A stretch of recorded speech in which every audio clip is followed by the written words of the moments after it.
ICQ Podcast episode 438, Huntsville Hamfest 2024.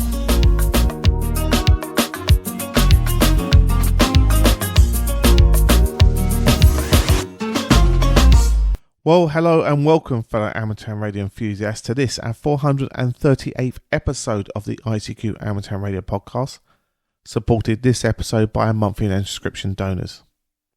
In this episode, we join Martin M1MRB, Dan, KB6 November Uniform, Caryn, KD2 Golf Uniform Tango, Ed, DD5 Lima Papa, and myself, Colin M6BLY, to discuss the latest amateur radio news. We then round up the news in brief, and in this episode's feature, Frank, Kilo 4 Foxtrot Mike Hotel, gives us a report from the Huntsville Hamfest. Well, it's your very kind support and donations that keep your amateur radio podcast advert free. And as always, we'd like to thank our monthly subscription donors for helping us provide a base to pay away our bills, etc. on the internet. If you enjoy the content in your ICQ podcast, we'd ask you to consider us by visiting icqpodcast.com/donate. Well, as I say, there's a couple of options there for you to either send a one-off donation or set up a subscription that, to say, helps us pay our bills and keeps us going, and most importantly, independent and advert free. So please, I'd be grateful if you could consider us. Right, now I'm going to join Martin, Dan, Caryn and Ed to discuss and generate thoughts about the latest amateur radio news, including ARRL IT security report and RSGB coding week. As always, hope you enjoy. Well, hi guys, and welcome to episode 438 of the ICQ podcast and tonight's news roundtable for that episode. Tonight, I'm joined by Mr. Dan Romanchik KB6NU. Hi, Dan. Hello, Martin. Nice to be back. Yeah, good to have you. You didn't make the last one, but I know you were busy, so I'm sure you'll tell us that at the end. Yep. Yeah. Also, your side of the pond, we have Caryn Eve Murray KD2GUT. Hi, Caryn. Hello, Martin, and welcome to September, everybody. Fall is upon us. Yeah, the fall is upon us. Yeah. It is a frightening thought. Mrs. B was saying it's 3.5 months to Christmas at the weekend, and I went, no, don't tell me things like that. Well, anyway. remember though, it's only fall for us up here in the northern hemisphere. Yeah. Our listeners in the southern hemisphere, it's springtime. Yeah, the boys down south are starting to get all excited about it down there. Moving over to Germany, we have Mr. Ed Durrant, DD5LP. Hi, Ed. Yeah, hi, Martin. Hi, everybody. And looking forward to perhaps meeting and talking to some of the listeners in a few weeks' time at the National Hamfest. Yeah, I think it'll be a good one, Ed. I know you're going to be there, and there's going to be a small contingency from ICQ. I'll be there, Mrs. B, and a couple of others. So we'll be there, and that'll be a good one. And last but not least, over there in Ireland, we have young Colin, M6BOY. Hiya. Good evening, everybody. I've got to be honest, I think it's the first time I've ever done this side of the news roundtable. Was it 438 episodes? And I don't think I've ever been on this side of the table, as they say. So, looking forward to join in. Yeah, but you tried to do an impersonation of Leslie. That wasn't quite strong enough, the good evening bit. You've got to get it right. I'll let you practice offline another day. Oh, I'm playing bingo for somebody tonight, so we'll see how many I can squeeze in. All right, okay. Right, to start off with, the ARRL IT security incident. They did a report for members, of which we've looked at. It was published on their website, and it looks like they paid up front £1 million. Now, I'm going to leave Colin not to go first on this one, because you work in the industry. You can clear up a lot of things as we go along. But Ed, what's your thoughts? You're not giving it to Colin because he works in the industry, so you give it to somebody that worked over 45 years in the industry. My thoughts are the ARRL should never have paid the ransom money. My thoughts are that it highlights a danger for everybody that has their systems connected to the internet, and that security should be a major task in all IT departments. and also companies who have no IT department, because everybody is a target for this kind of attack. Yeah, the ARRL were unlucky, being one of however many hundred that got hit on that in that month. Let's hope that the result is that not only they learn through this, but also other small companies. It's not just the big multinationals that get hit, it's everybody that is running a business on the internet that can be hit by this kind of attack. Back to you, Martin. Yeah. Well, it does go to show everybody is vulnerable. Yeah, and I did about 30 years in the IT industry as well, but I've been out of it a few years now, and I don't miss it, truthfully. Caryn, what's your thoughts on this one? Well, I was surprised they paid. Well, more than that, I was surprised, Martin, that they negotiated price. Think of that as dancing with the devil. I'm not beating up on them per se, but I do wonder why they negotiated and what was the starting price if $1 million was the ending price. I just renewed my membership. I believe in supporting the ARRL. I think it's important to have the ARRL. It's a good resource. It's our voice.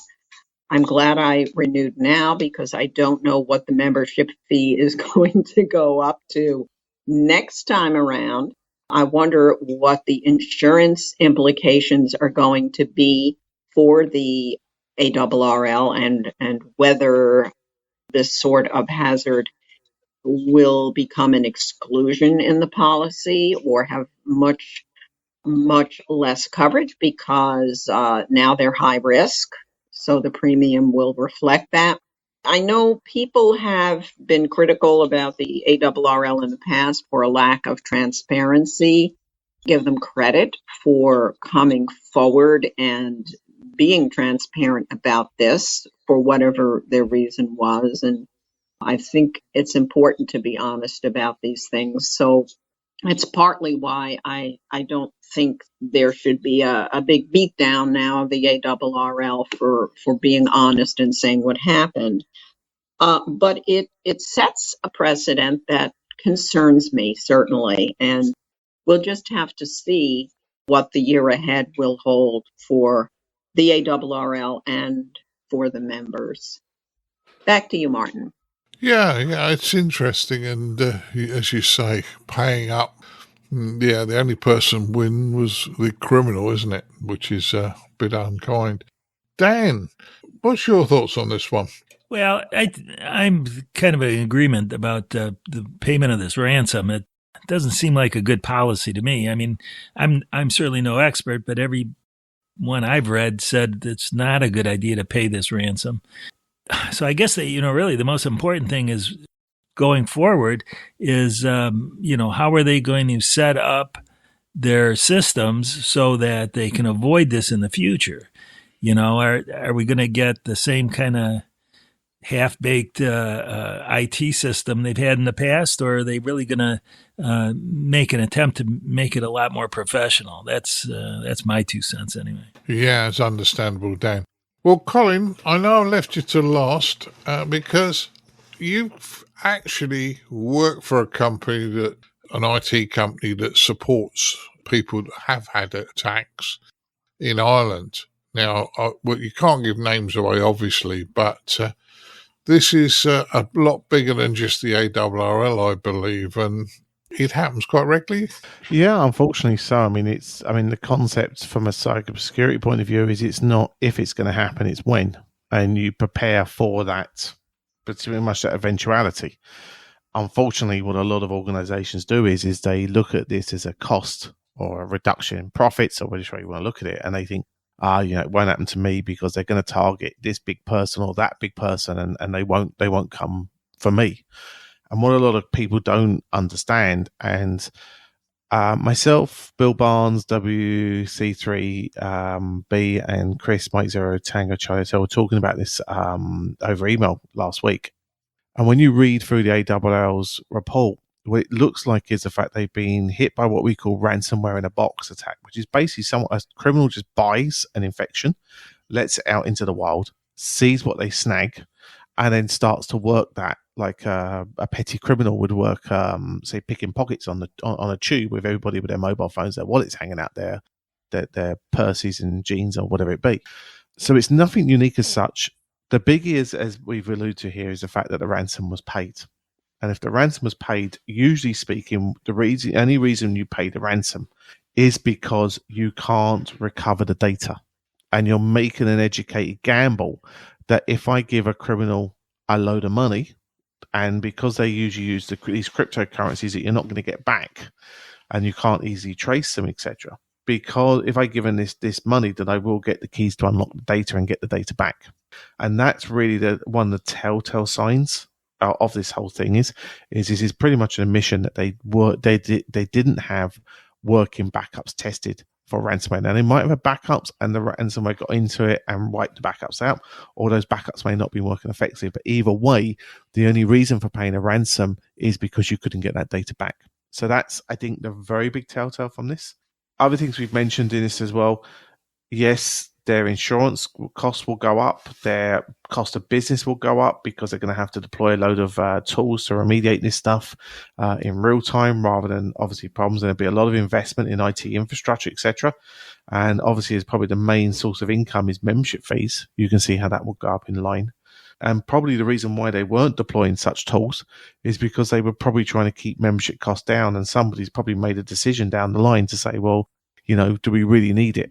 And the answer in hindsight was yes, but they maybe made a decision not to do it to keep membership fees down in the big scheme of things. So we have that from there. And then as we did the feature recently on cybersecurity in a ham radio world, this isn't just a issue for the ARRL and the RSGB and all the other organizations around the world. It's an issue for every individual and every group and every organization, every club. You've got to take this stuff seriously. Because, as I say, yes, it's probably our most high-profile target in our hobby, but again, it could quite easily happen to your club or to your computers in your shack, etc. From there, so as I say, some learning across the board about cyber threats and how to identify them would certainly put everybody in a better place in the whole hobby, not just the ARRL.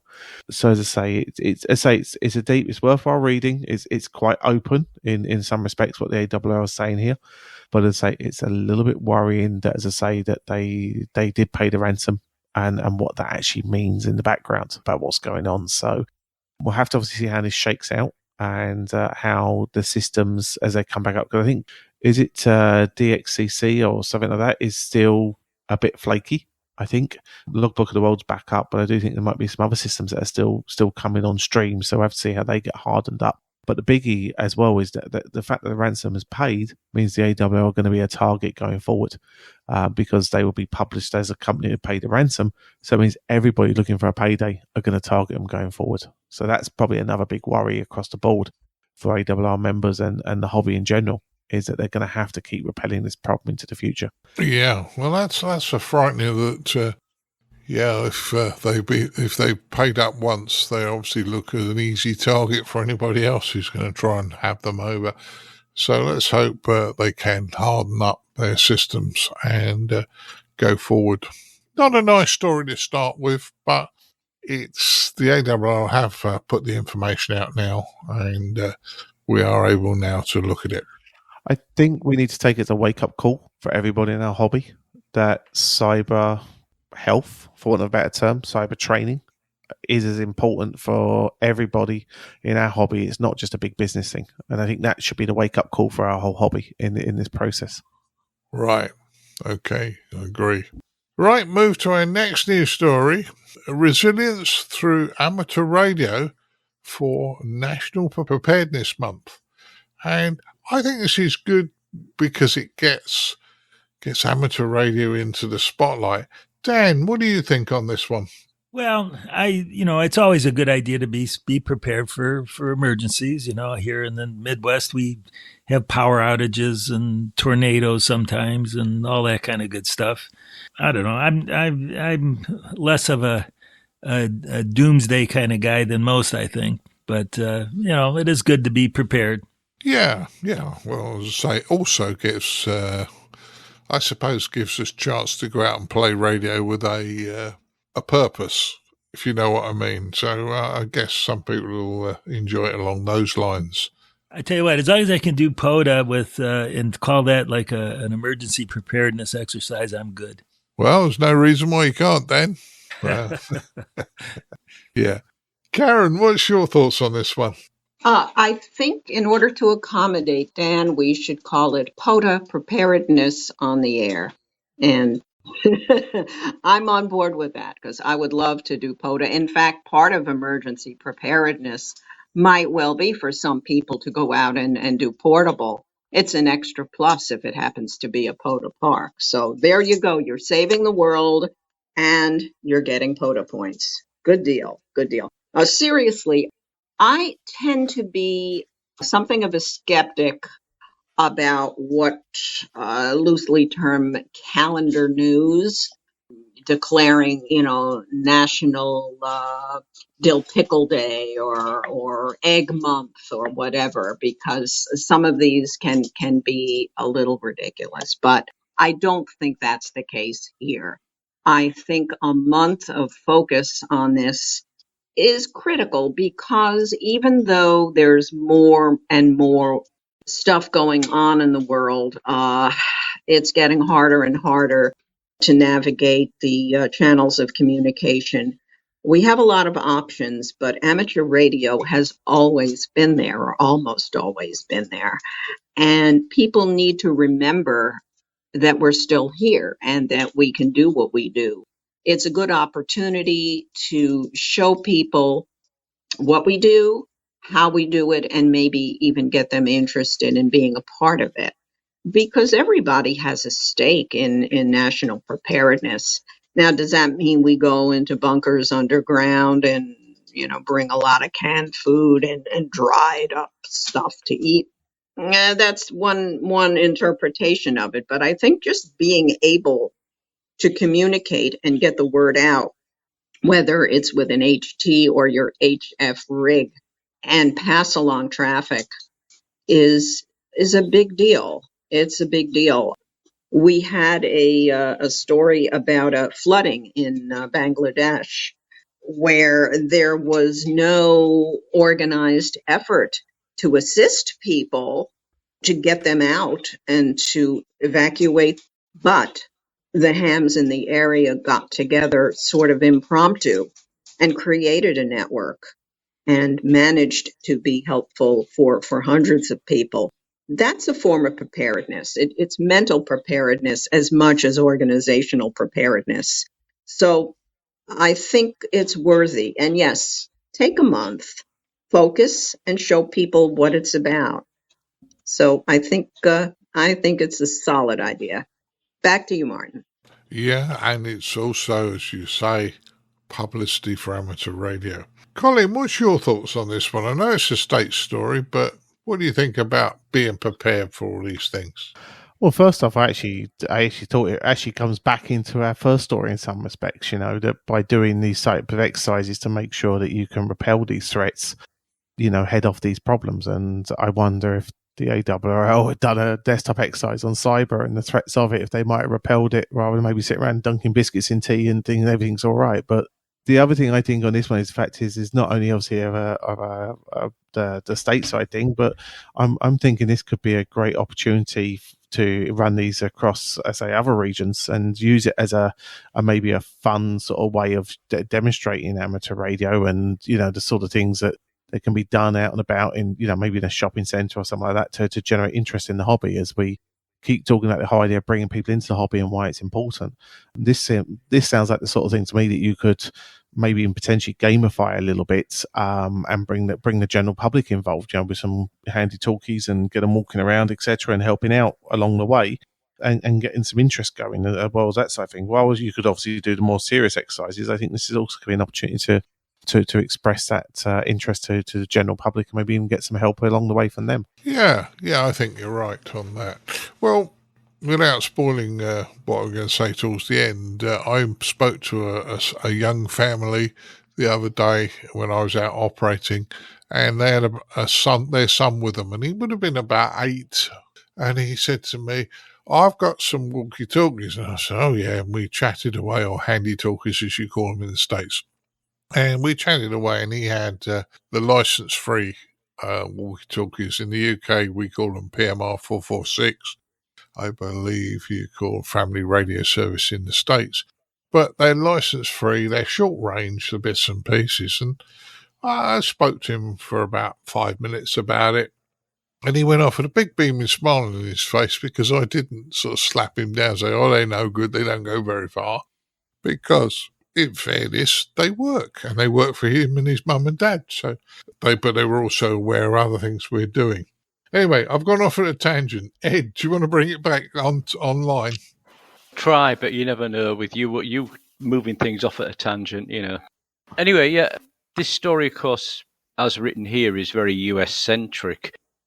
A feeling I have, and this sort of echoed a little bit in what Caryn said, in the first world countries, I have a feeling that amateur radio, as in getting the radios going and setting up a radio network, is going to be a very rare thing going forwards, because the emergency services in the large countries now have hardened networks, they have backup systems, etc. However, in the third world countries, where there is no infrastructure, if you like, the old concept of organised amateur radio helping the emergency services is still very much very important, and certainly highly respected in the likes of India and Africa, etc. I see amateur radio in emergency situations helping in a different way that perhaps the radio amateurs could be trained, or are trained in communications, could be used to man the still working systems of the various emergency services to release their manpower, because they basically just haven't got enough people to run 24/7. And hence amateur radio might become a source for them for volunteer labour, so that skilled amateur radio skills can be put to work on the commercial networks. Obviously, there needs to be more training in the specific equipment in use. However, the basic knowledge we have, where the average person wouldn't. So that's my personal feeling of where we're going to be maybe in 5 years' time, or maybe we're already there now, that amateur radio can supply manpower in emergencies to help the emergency services rather than providing radios. Back to you, Martin. And if I could just interject one other comment here, of course, that's part of Part 97.1 of the amateur radio regulations that says one of the purposes of amateur radio is to provide a pool of trained operators. So, like I always say, I would, in that part, there are 5 purposes for amateur radio, emergency communications being just one of them. And we, at least here in the U.S., and like you say, in the first world, I think we should not get so excited about our ability to provide emergency communications, but focus on those other 4 purposes as well. Yeah, so the volunteerism side, to do whatever is required rather than, we're great with our radios kind of thing. And I think that will gain us more respect as well. Right. We're in total agreement on that. Yeah. Well, the other thing also, guys, is if we have an emergency, and I was in London when the tube got bombed about 15 years, probably longer than that ago, and the mobile phone network was shut down. But as amateurs, you couldn't call the general public to help you do things as such. But as amateurs, we could do things by passing messages to alleviate families getting upset and one thing and another, making sure people are okay. But equally, in the short term, if we wanted to get a group of people together, amateur radio is going to work to be able to call them out rather than, they'll all be amateurs, obviously, but you'll be able to call them out with amateur radio to do things, whereas you're not going to be able to do it over the phone. So, yeah, I get where you're all coming from. Yeah, it certainly needs looking into. Right, let's move to the next news story. This one's from the UK. The RSGB are getting ready for National Coding Week. Colin, do you want to go first on this one? Yeah, thanks for that. It's always a skill that I've always felt I should be able to code being in the IT industry, and fail miserably every time I try. But I get so far. But yeah. But again, I think this is one of these ones that step back to the whole thing of the UK being very focused on STEM and the STEM market and trying to bring them into the hobby. And as I say, getting them coding and potentially as well with the software-defined radio stuff of creating this pathway into the hobby in some respects. Never necessarily sure what comes out from this in some respects. I'd like to understand a bit more, get a bit more publicity about maybe some of the positivities that can come from these events, and see if maybe there's a way of open sourcing some of the stuff they're doing to maybe, I suppose, bring along others of us that maybe find coding a bit of a challenge. That'd be quite interesting. But as I say, I suppose it's a good idea to reach in STEM. I'm never necessarily sure STEM's the right market to tap into, because I think every man is dog's after STEM. But if you're trying to get that market, that sounds like a good idea. Yeah, well, we'll see what happens. Ed, what's your thoughts on this one? I haven't really got a lot to say about it. This, except that the RSGB has tried this for the last 3-4 years. Only 11th year it is. I'd like to see what results they got out of the work they invested in it. You know, if you have a project where you go and say, I'm going to go and support this topic or this topic, you need to look at it at the end and say, was it worth supporting it? And I've never seen anything, it could just be me, but I've never seen any actual results out of this saying, yes, out of this, we've got thanks from such and such an organisation and 20 new amateurs or something, a bit of an unknown whether the investment is worthwhile is what I'm saying. Yeah. I understand your point. on this one. Dan, I know this is a UK-centric story, but, I do wonder, as we go forward, much, much more of our radios are going to be software-defined, and people have to write the software, don't they? Oh, absolutely. The more as we go along here, a lot more amateur radio is going to be software-based. But here, I've always had this idea about this. Here in the U.S., we have, and maybe it may be international for all I know, but it's certainly here in the U.S., we have what's called the Hour of Code.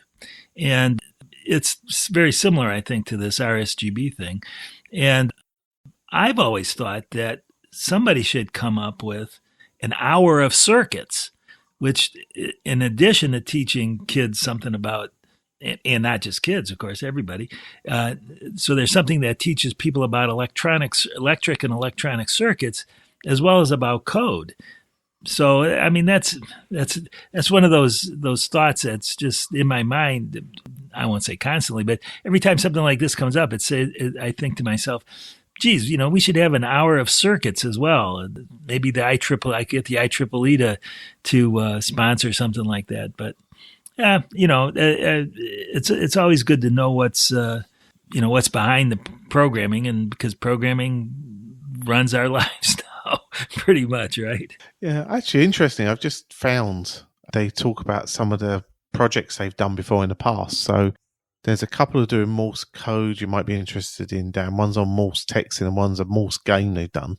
Another one about radio control and digital VFO. You're talking about the National Coding Week thing. That's it, yeah. But the interesting thing I found about it is, just having a quick flick through here, it looks like they've not picked one programming language. They all seem to be programmed in different languages, which I suppose if you're coming to this from a background of not being a coder or struggling with code, it's a bit tricky then when you open up all these demos, all these examples, and they all look completely different because they look like they're all using different coding structures.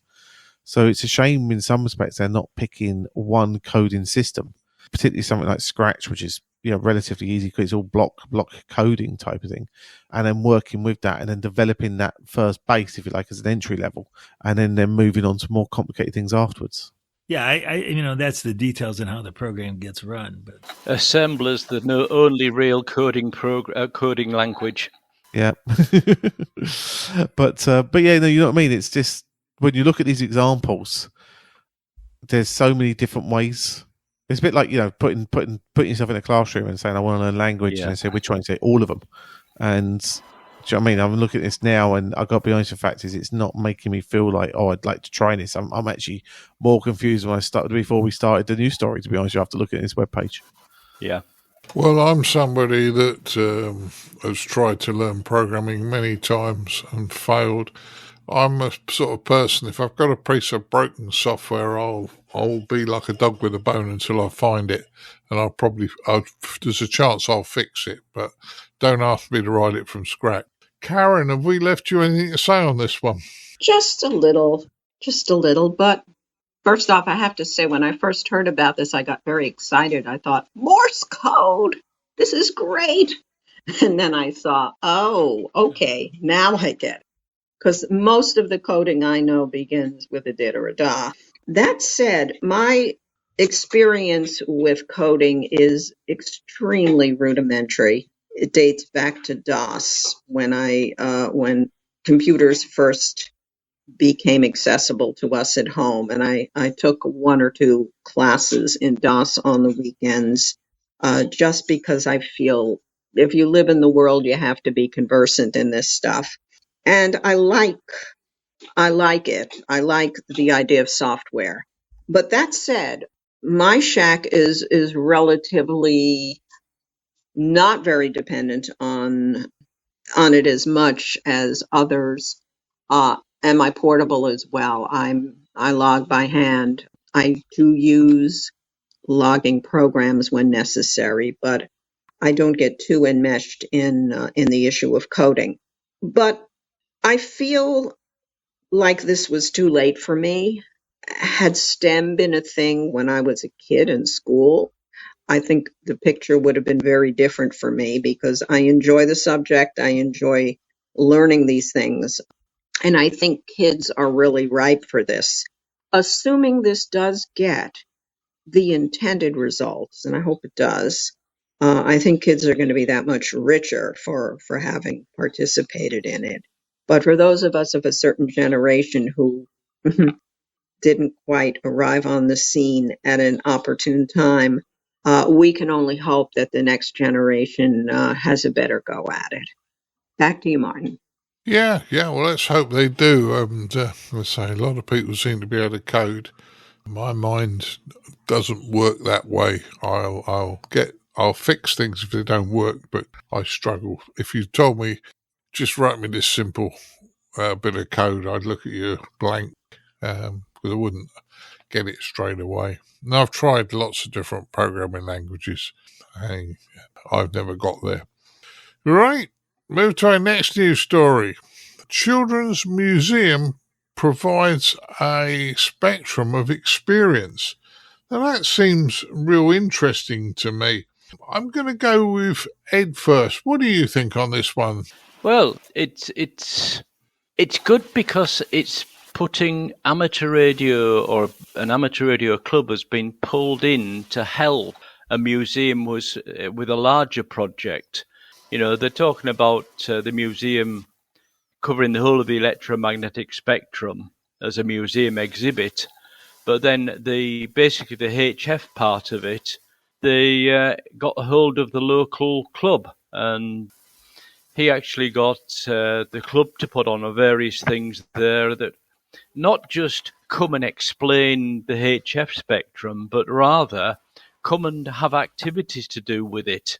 And they had a scavenger hunt, so a way to go around and find things out for the people attending. Yes, they demonstrated some amateur radio as well, including remote controlled radio stations, but it was more activities that the radio club brought in rather than coming there with a set of PowerPoint slides trying to explain to people sat down. So I think that approach was a good approach, and the museum appreciated that. Back to you, Martin. Yeah, I think that being able to show people, a lot of people get more from if you show something actually happening. One of my biggest disappointments in later life was going to the British Science Museum, or Science Museum in London. I remember taking Colin, his brother and sister, there in early times, and there was lots of things with wheels you could spin and buttons you could push, and all these things were happening in the cabinets. Now, it's just pretty much they've got touchscreen or tablets on stands, and that's about it, sort of thing, as you're walking around. And to me, I'm thinking, if you're going to do that, why do I need to go to the place if I can't do anything? Colin, am I being unfair about that? No, that's exactly what we experienced on that second visit. But the good news was, I believe the quality of the coffee improved. But as that's about all we can say good about that visit. But in relation to the news story, I think the most important part for us from an amateur radio point of view is the detail about the success of the day, and echoing what Ed was saying there. You can't just teach everybody just by death by PowerPoint. Sometimes you have to do different things in different ways. And I think this is a great example to people to open their eyes to different ways we can, bring people into the hobby and show them things and get them touching things and working with things, etc., and making it tactile, because that's a massive experience there. So, no, really echoing what Ed said is that's the most important part of this news story, is to say the understanding the success that they've had because they did something different. Oh, yeah. And as I say, I think it's fun when you can show people. Caryn, what do you think on this one? Well, I think the program manager was smart in inviting the Ham Radio Club to be a part of this. I think the program manager believed that the best thing the museum could do is let the world know what we already know. Amateur radio is fun. Amateur radio is fun. So these kids came to the museum, and even without being hams, they got to see and feel how much fun it can be. And they got some technical info. It's, just giving them a sampling, just giving them a taste of the possibilities. I bet some of those kids will want to become hams. I hope so. Back to you, Martin. Yeah, well, they say, I've often seen when we've done scout events that, as you say, it has to be fun. And one of the biggest sets of fun for children is to give them license-free handy talkies and let them go and play. Now, nobody else in the area is going to get a word in edgeways when they're on. And okay, you probably shouldn't be creating that much interference, but they go off and they really enjoy it. But out of that, you get 2 or 3 that will come back and say, hey, mister, what else can you do in one thing or another? Or what's that radio do? And that's when you've hooked them in. So, yeah, I think it's good. Dan, have we left you anything to say on this one? Oh, sure. I'm never without anything to say, or rarely without anything to say. So I think that what people, maybe some listeners should take away from this is that if they're part of clubs, they should somehow make themselves available to institutions like this museum for activities like this. Not only will it help the museum, it'll help the club as well. So, if you're out there and your club is, everybody's in need of more members, right? Make yourself available for activities like this. It's good publicity for your club. You can bring your expertise to these events, and it's good for amateur radio. So that's my 2 cents. Yeah. Well, as I say, that was fun. It was a fun event. I would have quite liked to have been there myself. And I like doing those sort of events where you get to interface with the public, and they do. And in the UK now, we can effectively put people on the air like you can in the States in a kind of, we can have a go-to station that gets people up and on air and try our hobby. And that's the only way we're going to get people in. We can talk about all sorts of things, but if they have a go and they get the bug, they're more likely to want to do more. So that's where I am on that one. Right, last news story. Caryn, you sent this one in to me. It's a silent key who made a difference. And from what you were telling me, this guy, when he was diagnosed with his illness, just didn't roll over. He got on with life and being a radio amateur. And I think us amateurs seem to have a purpose in life, that we seem to want to do things. So I'm going to pass it to you first, Caryn. Okay, thank you, Martin. Silent key stories are never pleasant to write, and some of them are downright difficult to write, and this was one of them. Because barely a year ago, I interviewed Richard Reba, WQ3Q.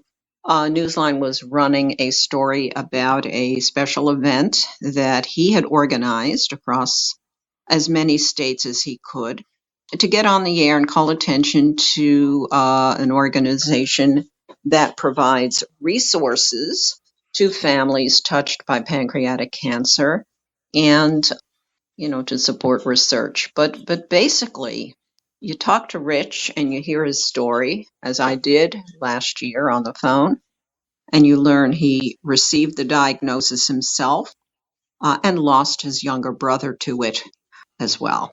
Rich told me at the time the doctors were kind of, I guess, pleased. He seemed to be beating the odds in that the diagnosis he got was 5 years earlier. Now, with this awful, really awful type of cancer, usually it progresses quickly. 1 year is considered a long time. A handful of months is considered really the average. I received the word that he passed away recently. What's important here is that, as you say, Martin, he didn't stop. He realized he could get people helped by an organization like this. The PanCAN is what it's called, PANCAN, Pancreatic Cancer Action Network, and have a special event that went on the air at the same time walkathons were going on. In this case, it was in Pittsburgh, Pennsylvania. And he was active in other things too. While he made this his passion, he was active in different nets, and he also worked with weather. Everybody loves weather, but he threw himself into that as well. He was well respected from those who knew him better than most. He was always a gentleman and always put his heart into whatever he did. For the 3 years that this was running, he certainly made a difference. I am hoping, this is just a personal note of mine, I'm hoping this event, this special event, will continue. I would like to see next year N3P, the special event station, on the air in his memory. Let's hope for that. Back to you, Martin. Yeah, I agree with you, Caryn. Let's hope for that. If this guy, he's obviously done a fair amount for the hobby, as most hams do, but he seems to have gone the extra mile. It would be very easy when diagnosed with something to just say, "Oh, enough's enough," and give up. Yeah, it's not a nice one. Dan, what's your thoughts on this? Well, again, it is a pretty sad story, but maybe what we could take away from this is that this is another way for amateur radio and clubs to provide some kind of public service by having some special event stations at events like the walkathon. We have a number of those here in Ann Arbor, and I'm thinking, well, yeah, maybe we could do something similar here. And that would, spread the word a little bit about whatever. There's like I say, there's always a number of these kind of events going on. So, yeah, that's what I might take away from this. Yeah, I get where you're coming from. And every special event, regardless of what it's about, generates interest for that particular organisation, and it marries us with the people. Ed, what's your thoughts on this one? Well, I can't really add anything to what Dan and Caryn have already said. He was obviously a great guy, and yeah, he turned all his efforts to trying to get people to assist the organisation that assist people like him and his family. And shame that he's gone, and I think Caryn's right in saying it would be nice if somebody picked up the gauntlet and ran the special event next year in his memory. Yeah, I agree with you, Ed. Not such a good one. Colin, have we left you anything to say on this one? No, apart from it just echoes the same thing, and does it? The wonderful will for amateur radio operators to, I suppose, bluster on and to fight against the odds and get stuff done, really. I think that's pretty much all I can really add to that, really. It's just another example of some of the fascinating people in our hobby, isn't it? Yeah. Well, not this gentleman, because I unfortunately never met him. But I remember about 10, 11 years ago, I got asked by a group of amateurs that had come on one of the courses we run at Sutton and Cheam, and they said our colleague really wanted to do it, but he's housebound and he's not a well man and one thing and another. I contacted him and said, if you want to do the course, I'll come round to your house and do it for you there. And according to his son and wife, they reckon he only had a couple of months to live when I went round to see him. And when I saw the state he was in, it nearly brought me to tears, his physical state. Anyway, we do the course, and he gets his foundation amateur license, and he worked hard at it. I got to tell you, he really worked hard at getting to. He wanted to get 100%, and he got 100% pass mark. And his son said to me, he said, Martin, he said, you give my dad a new lease of life, quite honestly. And I thought, well, no, I'm just helping him do what he wants. Well, I spent time with him over that 3-year period. He lasted another 3 years, and I got him through his intermediate, and he had great fun of operating and doing all the things he wanted to do. Unfortunately, by the time he decided he wanted to do the full license, he was really too ill. But he thoroughly enjoyed himself. And I think amateur radio is something that it gives us a purpose in life to do something. And I think, having a purpose of, do it sometimes helps you along. And I'm sorry if I've laboured that one, but yeah, it certainly brought it home to me when I trained the guy. Right, well, that concludes our news stories. And sorry I ended a little bit on a downer there for you. Let's find out what the guys have been up to since the last time we spoke. Caryn, we always go ladies first on this group, so what have you been up to? Okay, well, the good news is the temperature is dropping. The bugs are going away at some point, and I'm back in the park doing POTA. So life is good for this POTA op, and I'm looking forward to more POTA and more POTA. Just finished Kilo 2 Delta special event for the International Dog Day, and we are busy organizing more activity for next year. And that's all I'll say about that, except that for this year's event, we had the most remarkable response from dog lovers who sent pictures, told stories, and shared their love of dogs and their concern for dogs in shelters, for dogs who are rescued, for dogs who are homeless. It was such an uplifting event, and my goodness, never saw so many cute dogs. We should have more special events like that. So that's over and done with for this year. Planning in the days ahead to assist with a special event by the Alabama Contest Group, which is commemorating September 11th, 2001. We know what that date stands for, unfortunately.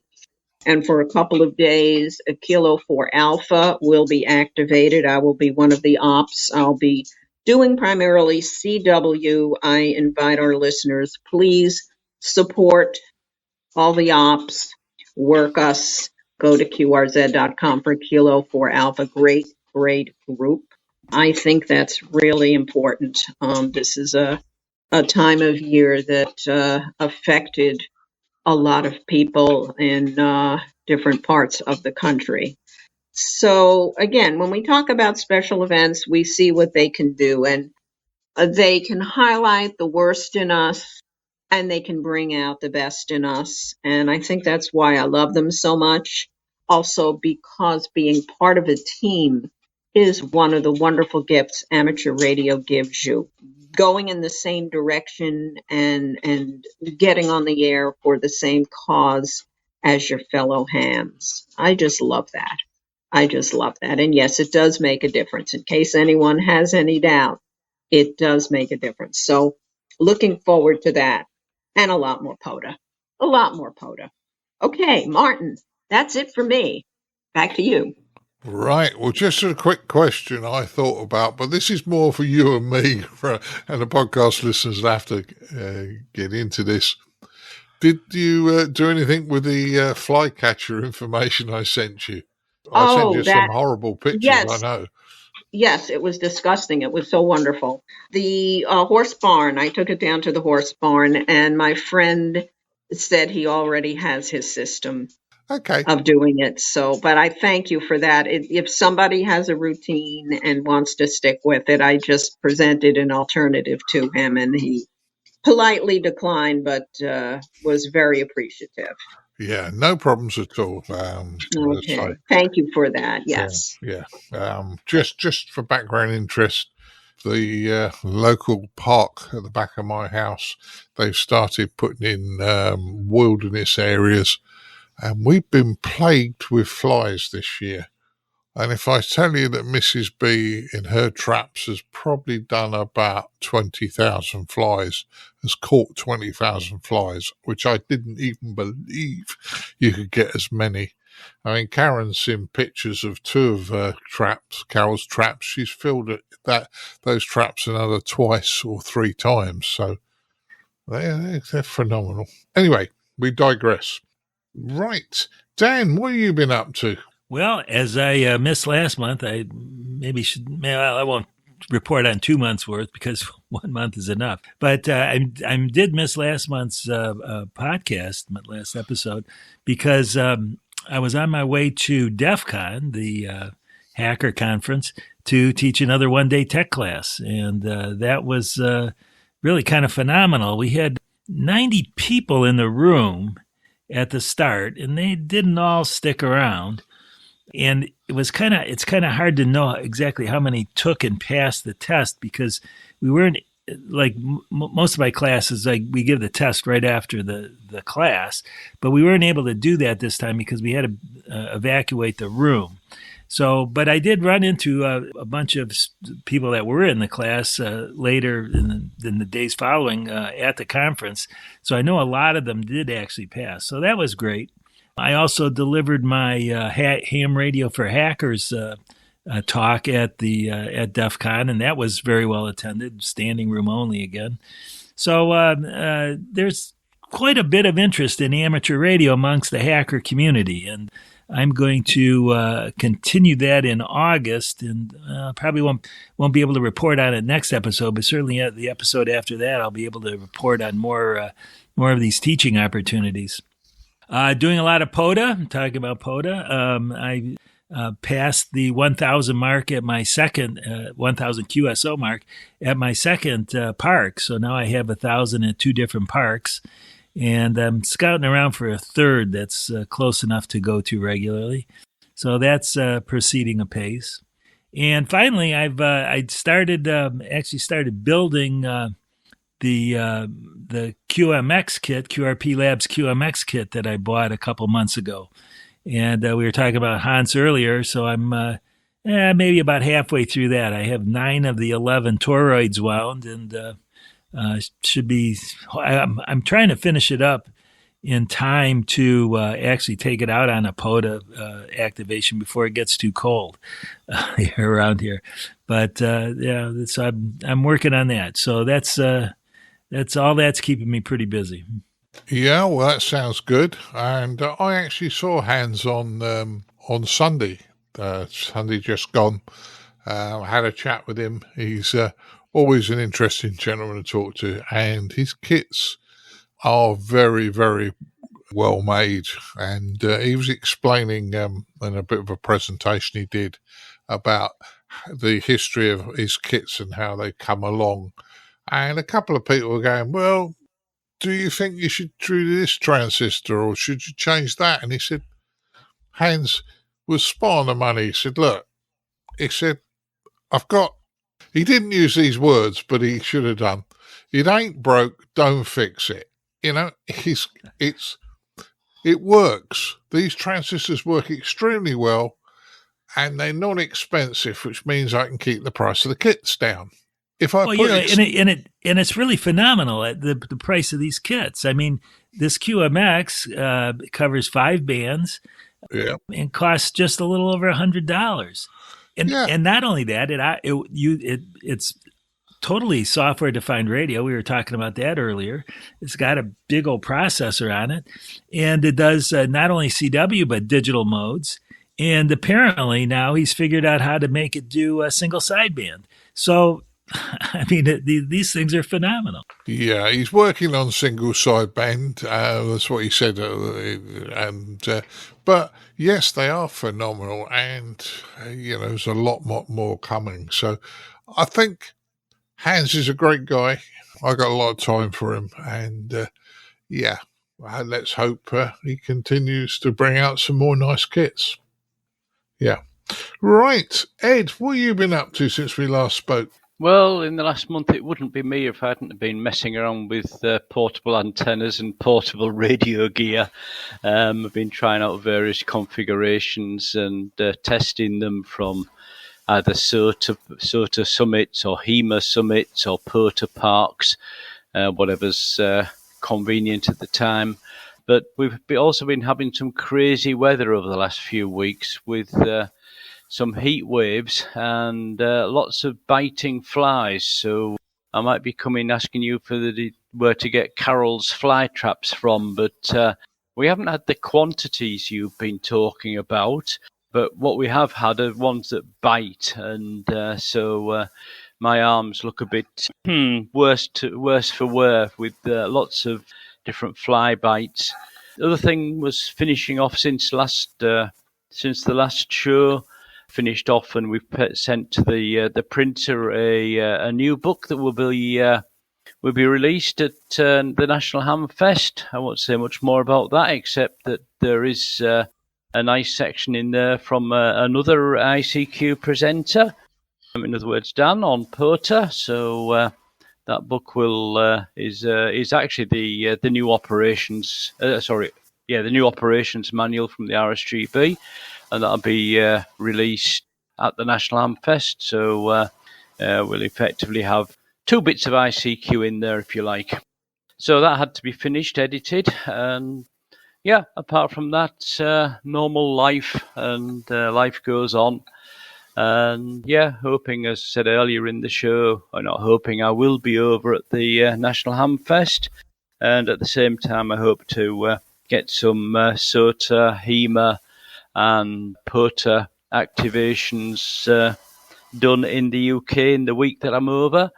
And just a shout out to all of the New Zealand hams. The HEMA system was launched officially last weekend, so they have got a lot of unactivated summits to activate over the next years. And that's about it, Martin. Back to you again. Yeah, well, it sounds like you've been busy, mate, and keeping up with your normal activities. So that sounds good. Right, Colin, I know you've been pretty busy working with Bill and Chris on this IT issue the ARRL had, and trying to understand that. But anything else you've been up to? Well, mine's more about preparing. So first off, my apologies to everybody at UK Hamfest, because I double booked myself this year, which I found out when just moments after booking my flight to come to UK Hamfest, I heard a shrill in the background say, "But you're supposed to be taking me to Belfast that weekend." So on that logic, you will get my senior harmonic instead to be your man to carry all the goodies you find there, Dad. So I'll send him over in my place instead, as they say. But what that means is, of course, I need to make sure that all my codes, etc., and my repeaters are in my radio, because going across the border into MI land, I can operate, obviously, over there on my UK license. But it does give me that horrible moment where I potentially have to say I'm an MI6, which can be a little bit tricky up there. But I think now we get rid of regional locators, don't we, if I remember rightly? So I maybe get away without having to do that, which would be quite handy. The other one I've got is a tip. So I don't normally do tips on this bit, but something I noticed the other day. You may have had come into your life a brand, an online shopping retailer called Shein. This, unfortunately, I have a teenage daughter, and there's a lot of parcels that come into my house at the moment. But one of the things I noticed the other day while on Shein is they are also a seller of Bofang radios of various degrees, etc. And there is a saving in comparison to shall we say, the Smiley Brown box shifter.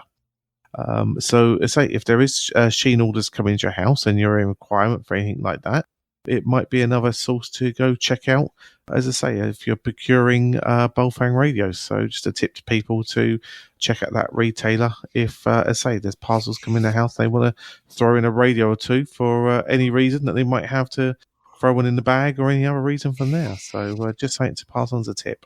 Yeah, well, that sounds good, mate. Sounds good. And I know you're busy. It'll be a shame you're not over for National Hamfest. But Connor has done a ham fest with us. He's certainly done Freaks Haven and other events with us. So he will be there as my technical helper in many ways, because when we're wandering around and we got microphone cables out and one thing and another, we have to make sure people don't trip over us. So he'll be there in that role. And he's been to the gym a lot recently as well. So if you want purchasing of ARRL handbooks or very big sort of, old vintage radios, you've got a great pair of hands to lug around for you as well.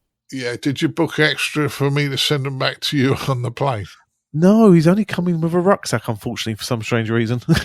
All right. Okay. Right.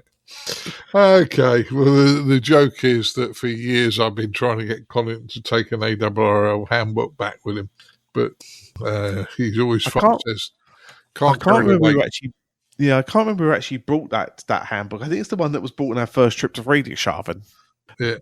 I'd say it's a black one, I think, from 1977, I think, and it's still trying to work its way to Ireland many, many, many years later. So one day I get here. No, I'm afraid Mark Moss got that one. There are others in the pipeline. Right, what have I been up to? Well, I'm going to start off with the one that probably most people won't want me to talk about. I was away this weekend, just gone. I went to the GQRP convention, the 50 years of GQRP.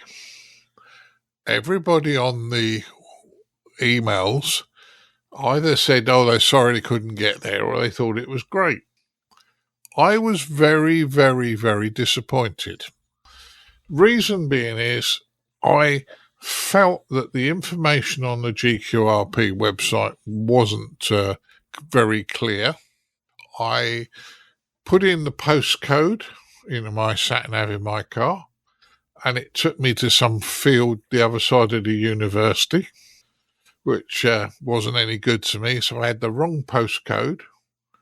Eventually clicked on Google Maps and it told me the postcode to go to, so I ran there.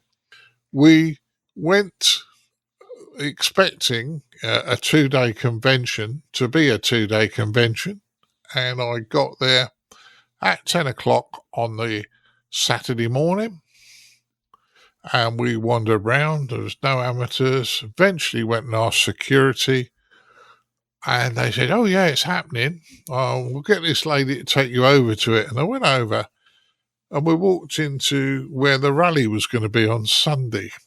Just tables laying against the wall, one thing another. We then, Carol and I then went off and into the local town down the road because just nothing was happening. I came back about 1 o'clock and found that the guys were setting up for the Buildathon. Now, the Buildathon only supports the maximum, I would suggest, of about 20 people. So, and the Buildathon starts at 3 o'clock in the afternoon. And according to the people that were there, it was, well, that's the start. The Buildathon's the start at 3 o'clock. And then we're going down the pub for a buffet afterwards. Mrs. B did not want to go, and it was already fully booked anyway. So That was the first day. Number 2, second day, I go and I arrive and I pay my entrance into the rally and I walk around the rally and there's a rather disorganised stand for GQRP. I then decide there's not a lot there that's interesting to me, so I walk around the rally and I came back and I said to the guy, where's the book you got for sale? And he went, are you a member? Yeah. What's your member number? I tell him. And he thrusts the carrier bag in my hand. Turns out I was one of the first 50 people to turn up at the stand with my membership number. And I got a mug, a coaster to put it on, and the most interesting part of my book was a magazine, a Sprat magazine in A4 format, but it's an extra one. It's not the standard summer release, but it's a very, very interesting thing.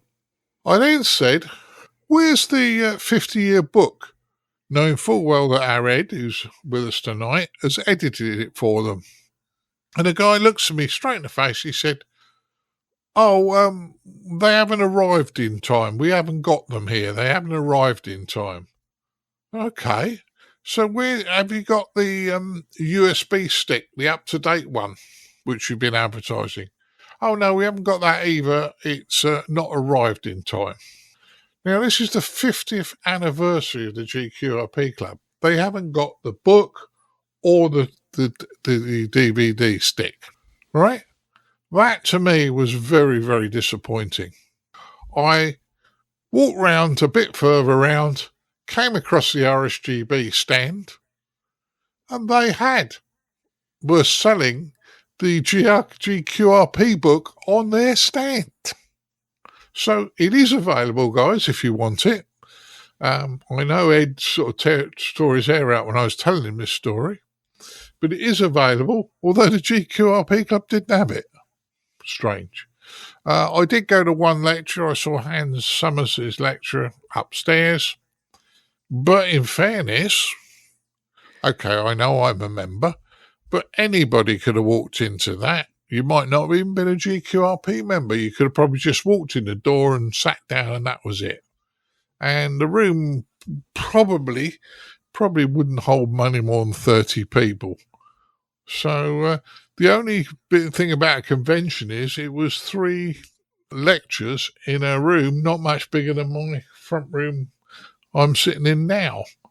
So I was a bit disappointed, guys, and you know, I'm sure I'm going to get everybody writing to me saying I'm a miserable old devil on one thing or another. But to me, that wasn't a convention, and if you haven't got your marketing stuff there, you know, what have you been doing? Sorry, I know I'm a member, but that annoyed me. This week I was on the talk group. We're going to move on to other things.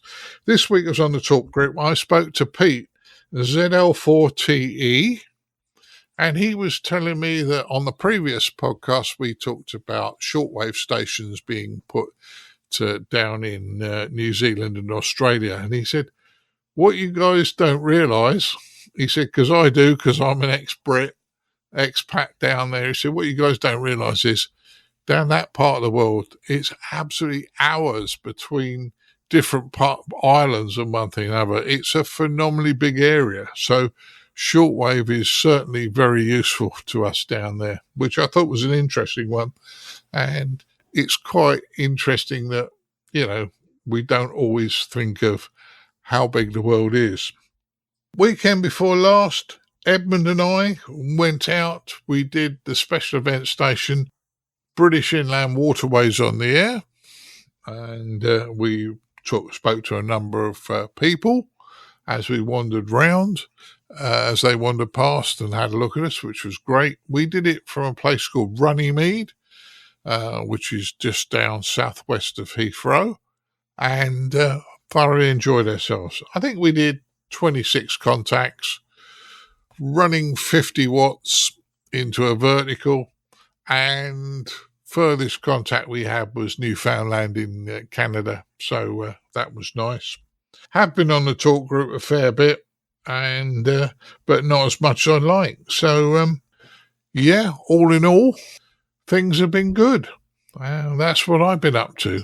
So, all that's left for me to do now is thank you guys for turning up, and we'll move on to the next part of the podcast. I'd like to thank Mr. Dan Romanchik KB6NU. Well, Martin, you're very welcome. It's glad to be back.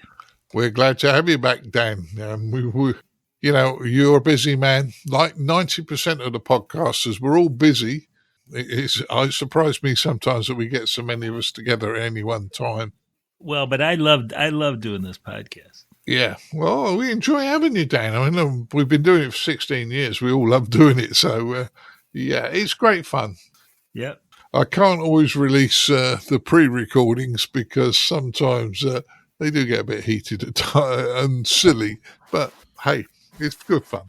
I'd like to thank Caryn Eve Murray KD2GUT. Thanks for joining us, Caryn. Thank you, Martin. It's good to be silly. We'll see everybody on the air, I hope, in one form or another, either DMR, HF, or the mode of your choice. Yeah, there's plenty of modes out there to get on the air. So, as Dan often says, get on the air. I know he means Morse, but get on the air anyway. Anything. Yeah. Not just Morse. Yeah, go for it. I'd like to thank Mr. Ed Durrant, DD5LP. Yeah, very welcome, Martin, and thanks for the invite as always, and looking forward to seeing you in a few weeks' time in the UK. Yeah, that's good, and we'll sort things out. I'll speak to you in the week about it as well. And last but not least, I'd like to thank young Colin, M6BOY, and hopefully you've enjoyed yourself that side of the microphone. Yeah, exactly. It's a first time, and it's good fun. So thank you, everybody, for making me welcome there. And hopefully you all stick around, guys, and we'll do news in brief, and then head off to our feature. Okay, Edmund Spicer couldn't join us tonight for family reasons, but he will be back for the next one. So don't worry, he is around. I haven't upset him. Okay, then. Well, I'll say 73s to all of you, and we'll move on with the podcast. 73, guys. 73. 73. Keep your amateur ham radio podcast advert free by donating less than a length of coax. Visit www.icqpodcast.com/donate now. For all the news, links and information, visit www.icqpodcast.com. And now it's time to have a look at the news in brief from me, Colin M6BOY.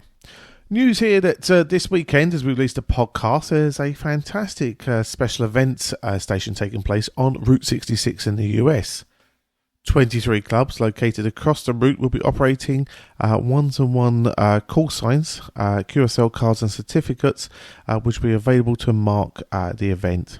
It's the 25th year of this event, and it was originally started by the Northern Arizona DX Association, which allowed amateur radio operators a fun way to relive the ride, as they call it. Now, to be honest, we did a very short section of Route 66 on our way between St. Louis and Chicago, on our way back from the Dayton Hamfest, and a fantastic time was had by us there. So I really hope you guys support this event and say the Route 66 on the air event taking place for its 25th anniversary. Now, the guys in Japan at the Ham Radio Fair are going to be looking forward to some new rigs that are going to be shown by the big three of the industry's makers. So we have the Yaesu FXX1F, the Icom IC7760, and a Kenwood mobile radio, which have dual receive and separate displays, etc., that are going to be there for them. So again, I really hope that, as I say, our listeners in Japan, as I enjoy the event, and as I say, those shack-style transceivers and portable radios, etc., will be a great addition maybe to somebody's shack, and it'd be great to hear any listeners that may have opinion of those as they see them at that Hamfest. A new type of transistor is in the works inside a US campus laboratory. It is resilient and super fast, but how it works is still a bit of a process. It's been developed by Massachusetts laboratory and is said to be extremely tough and resilient and offers super fast switching, while meeting or even exceeding industry standards. So certainly a very interesting piece of development that's going on there in Massachusetts. We'll put the technical information for you on the ICQ podcast website for you to check out, and say it could be something of interest to us in our hobby. Right, well, now we're going to head over to our features episode, and this episode's feature is a report from the Huntsville Hamfest of 2024 by Frank Howell, Kilo 4, Foxtrot Mike Hotel. As always, hope you enjoy.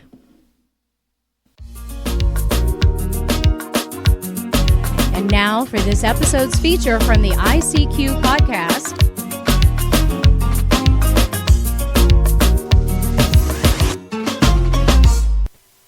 Hello, this is Frank, K4FMH, with a feature from the recent Huntsville, Alabama Hamfest here in the States. I traveled from here in Ridgeland, Mississippi with a husband and wife couple, Chris, AF50Q, and Wanda, KC5IBO from Port Gibson, Mississippi. We had a great time visiting together over to Huntsville at the Hamfest and back. It was a record crowd this year in Huntsville, I'm told. This is a very vibrant regional Hamfest. It's all indoors in air conditioning in the Deep South's hot August temperatures. I stayed at the Embassy Suites Hotel, which is directly connected to the Von Braun Convention Center, which annually houses the Huntsville Hamfest. This year, some vendors, notably Kenwood, RSGB Electronics, and of course MFJ, were absent, but some new ones, such as Halibut Electronics from California and the Long Island CW Club, were there. The forums were not as feature-rich this year. There was no headliner speaker such as Rob Sherwood. Since COVID, they seem to have gone away from investing in a top-level speaker in Huntsville. The Hamfest has grown, however, to a strong regional venue behind Hamvention and Hamcation in Orlando. It's drawing small numbers from around the U.S. and Canada, so it's well worth attending if the listener has not been. I focused my interviews this year on just a few of the large ham radio vendors. Most of the other podcasts will certainly cover them. And I made sure that I spoke to a few smaller entrepreneurs at the Hamfest. But I'll begin with asking Chris and Wanda what they were expecting as veteran attendees of the Hamfest. Hi, I'm Chris, AF50Q, that's Alpha Fox 5, Oscar, Quebec. And we enjoy coming to Huntsville every year to see people, meet people, see what kind of good stuff they have for sale. As a ham, you can never have enough stuff, so we enjoy coming up and looking around and seeing who we can see. Now, Chris, where do you and Wanda come from? We come from Port Gibson, Mississippi, which is down on the river between Vicksburg and Natchez, Mississippi. What's the most notable feature for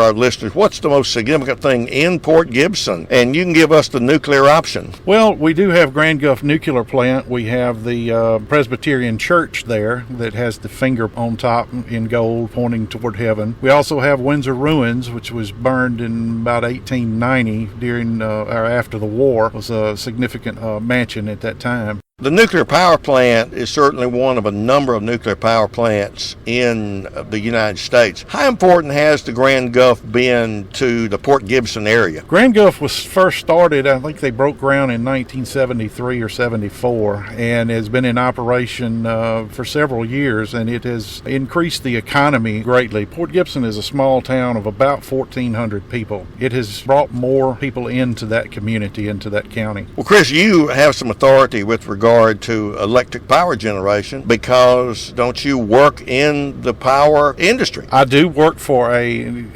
electric cooperative located down just south of Port Gibson, about 10 miles. I work for an electric cooperative in southwest Mississippi, located about 10 miles south of Port Gibson. We serve about 25,000 people in southwest Mississippi. And I understand that you have a very understanding supervisor in your job there, because he's a ham radio operator too, isn't he? Well, not at this time. We're trying to talk him into getting his license, and he's kind of procrastinated a little bit, but we're still working on him, trying to get him to go on and take his test and enjoy the fun of ham radio. But he understands a bit about radio, so that's always a good thing. So being in the electric power distribution business certainly is parallel to amateur radio, and you have a good understanding of the kinds of things that we hams do.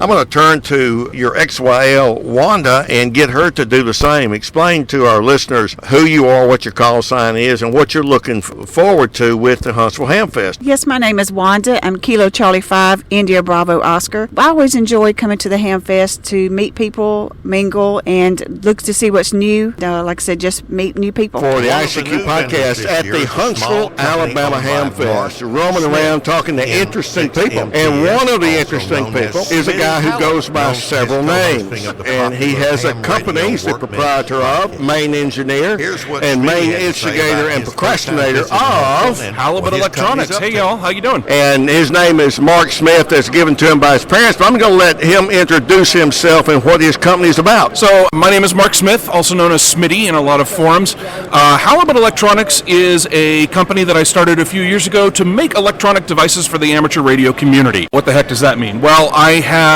seen some areas in the hobby that could have some devices made that would solve a bunch of problems, and I happen to have the skills to design those devices. There's no real unifying theme to all the things I have. I would say it's creativity. Well, thank you, but I mean, anyway, yes, thank you very much. So, do you want me to talk about the products I have? Well, one that I think everybody has, I will unashamedly say I had a little bit of nudging and pushing for you to finish this product. If you have a nano VNA, you need to have a test jig. And let's start with that product, Mark. Sure. So the common mode current choke test rig is one of my first products, actually. Therefore, it's my best seller at this point. It is a device that allows you to use a nano VNA to measure the common mode of a device. Normally, when you build a common mode current choke, also known as a 1-to-1 balun, when you build a common mode current choke for your dipole antenna, it is acting on the outside of the coax. And it's very difficult to measure the outside of the coax because the VNA is on the inside of the coax. It's talking on the inside of the coax. And so if you hook up your common mode current choke to your VNA, it's just going to look like coax. It's just going to look like a feed line with no loss, no nothing, because you can't see it. And so if you want to measure the effectiveness of a common mode current choke, you need to get the signal on the outside of the coax. And so I built a device that does exactly that. It takes the signal from the inside of the coax from the VNA, sticks it on the shield, and then it has to short out the shields of the cables to the VNA so that it becomes common mode, instead of differential mode. Sends it through your device under test, and then puts it back on the inside of the coax. So you can actually measure the attenuation of your common mode current choke, and you can also measure the actual impedance of it, the R plus JX for the electrical engineers in the audience. That tells you exactly what's actually happening in your common mode current choke. Oh, but the listener says, I can put that together. Well, sure, you could put that together, but guess what? You're most likely to just really mess up your measurement, no? No. I'm going to go ahead and say that, yeah, if you want to put one of these together, by all means, please do it. I am all about DIY. What I mean is somebody who is not skilled in the electrical engineering of this are going to hook up some wires. They don't realize they're going to add some inductance, capacitance, and so why do you get a test jig? Because you want good measurements. And I've had two of these devices. I got one of the early ones. He's made a couple of mods, and I must say I'm a fanboy and happy camper with it. But yes, you can build your own. You probably aren't going to get the measurements that you want. And if you've got a nano VNA, don't you want good measurements? Yeah, of course. And the kit's also there for people who are just like, okay, that's a great idea. I don't have the time to put one together to myself. I'm going to throw a little bit of money at the problem. And that's what I'm here for. Absolutely. And I have talked about this in clubs and some things like that. So that was the first, not the first product idea that Halibut Electronics had, but it was the first product that went out the door. Yes. I'm going to ask Martin, tell us a little bit about some of your other projects, because they're very exciting if you ever look up at the sky. Now, why am I saying that? Well, I know what you're hinting at, but I'm going to go a different way for the time being. I just released a product called Eggnogs, which is a kit to help you build an egg beater antenna for use with satellites such as the SatNogs network. Hence, up in the sky. So its egg beater antenna is an antenna design that has a roughly hemispherical radiation pattern. That is, it can see the entire sky. If you just put a vertical antenna up, it's great at the horizon, but it has a deep null straight up. And so it's not great for satellites that have a relatively high pass angle. So you want a antenna that can see the entire sky, and the egg beaters are really good at that. But the difficulty with building an egg beater is that you have to put a 90 degrees phase shift between two full wave loop antennas. And those full wave loop antennas are about 100 ohm, and they're balanced, and there's a bunch of stuff going on at the feed point, so your phasing line should be shielded. I have never been able to find 100 ohm balanced shielded transmission line to make a 90 degree loop, a quarter wave loop. So I designed it into a circuit board. With the correct geometry, you can make any transmission line into a circuit board. And so I did all of that math and built some prototypes and measured them, and sure enough, I've got these really good 90 degree phase shift circuit boards here. And that's kind of the magic of what Eggnogs is. And it provides all of the parts you need that you can't get at your local hardware store. So the circuit boards, the phasing loop, a common mode current choke, balun for it, and a PVC cap that has holes drilled in the right places for the design of this thing. But you are responsible for providing your own antenna wire, like I use 14 gauge Romex solid core copper wire, and a 2-inch PVC mast. These are all things that would be very difficult for me to ship out, and you can get at the local hardware store. One of the things that is important for what Mark is talking about is as more and more hams get interested in working satellites, some of the stumbling blocks that the neophyte has is all these little things that Mark is talking about. They can buy the equipment, you can buy an IC9700, whatever you buy. And yet getting all these parts together so it work well, a company like Halibut Electronics tends to solve a lot of those problems for you. And most of them are kits, and you get to put them together. So. Yeah, exactly. So the one you were hinting at, my first product design that unfortunately hasn't made it to market yet, is a radio that I called SOAR, Satellite Optimized Amateur Radio, SOAR. It is an appliance for operating FM satellites. It is a full duplex radio, which is very difficult to get in a small form factor these days. It's controlled by a microcontroller. It has a GPS built in, so it knows where on the planet it is, and it knows when it is. And then you can download the amateurs.txt, the satellite information, the TLE data for where the satellites are. So if you know where you are and you know where the satellite is, and you know what time it is, you can calculate the relative velocities of those two, which will allow you to automatically adjust the frequency of your radio for the Doppler shift of the satellite pass. So it automates all of that for you, instead of you having to adjust the tuning of your radio while the satellite is passing overhead. And then it also records the audio of the satellite pass, so like the uplink on one channel and the downlink on a separate channel, so that you can go back after the fact and listen to the pass and do your logging afterwards. Now, the reason it's not out on the market is because Mark has standards. I do. And he wants to make a product that works, not just one that will sell. And so the reason it's not out is that he's going through this with a fine-tooth comb. And I think the first product any entrepreneur comes out with probably has that same perspective, if they're worth their salt as an engineer. So Mark is building a great appliance. There's a real place for appliance operators, particularly where it's a complex thing. I want to shift gears to another problem. Don't you just hate it when you have rigs from different manufacturers and you got microphones and the headphones and what plug goes here, there, and yonder? Is there a solution for that, Mark? There is. Thank you for asking. I have, there's a thing called the Open Headset Interconnect Standard, OHIS. It is a standard that I am proposing and advocating for the community and the industry to adopt. It is like an Ethernet connector, an RJ45 cable that has very specific microphone levels and very specific headphone levels and some power and PTT, and it's a standard that all radios and headsets and other things can adopt so that they can all interop with each other. So, we've already got a whole bunch of standards. Every radio manufacturer has their own standard. What does defining one more standard actually do for you? Well, the goal here is to take a little story time.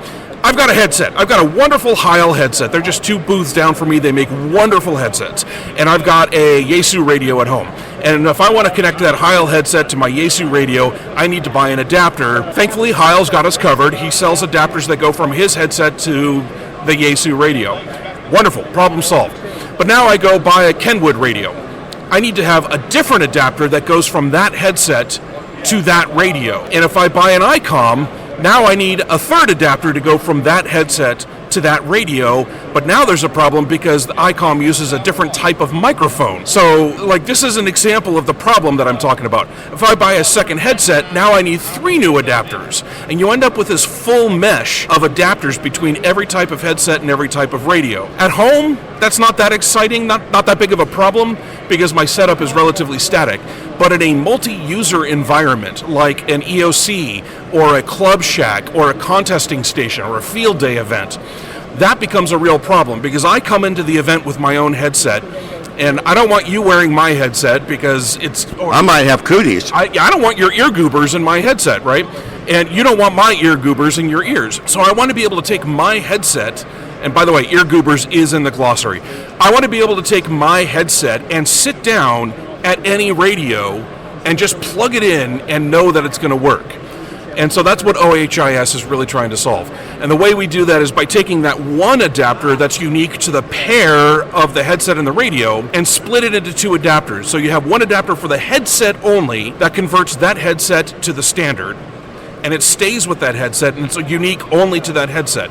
And then on the other side, we have an adapter on the radio that's unique to the radio only, and it stays with that radio. And now, when I do that with all my headsets and all my radios, every headset has a standard interface and every radio has a standard interface, and I can plug any headset into any radio without knowing ahead of time what radio I'm going to plug my headset into. A lot of hams who are not in an EOC or multi-person environment just have different brand radios because they do different things. Many, for example, SAT operators use the Icom 9700, for example. I have one in my shack.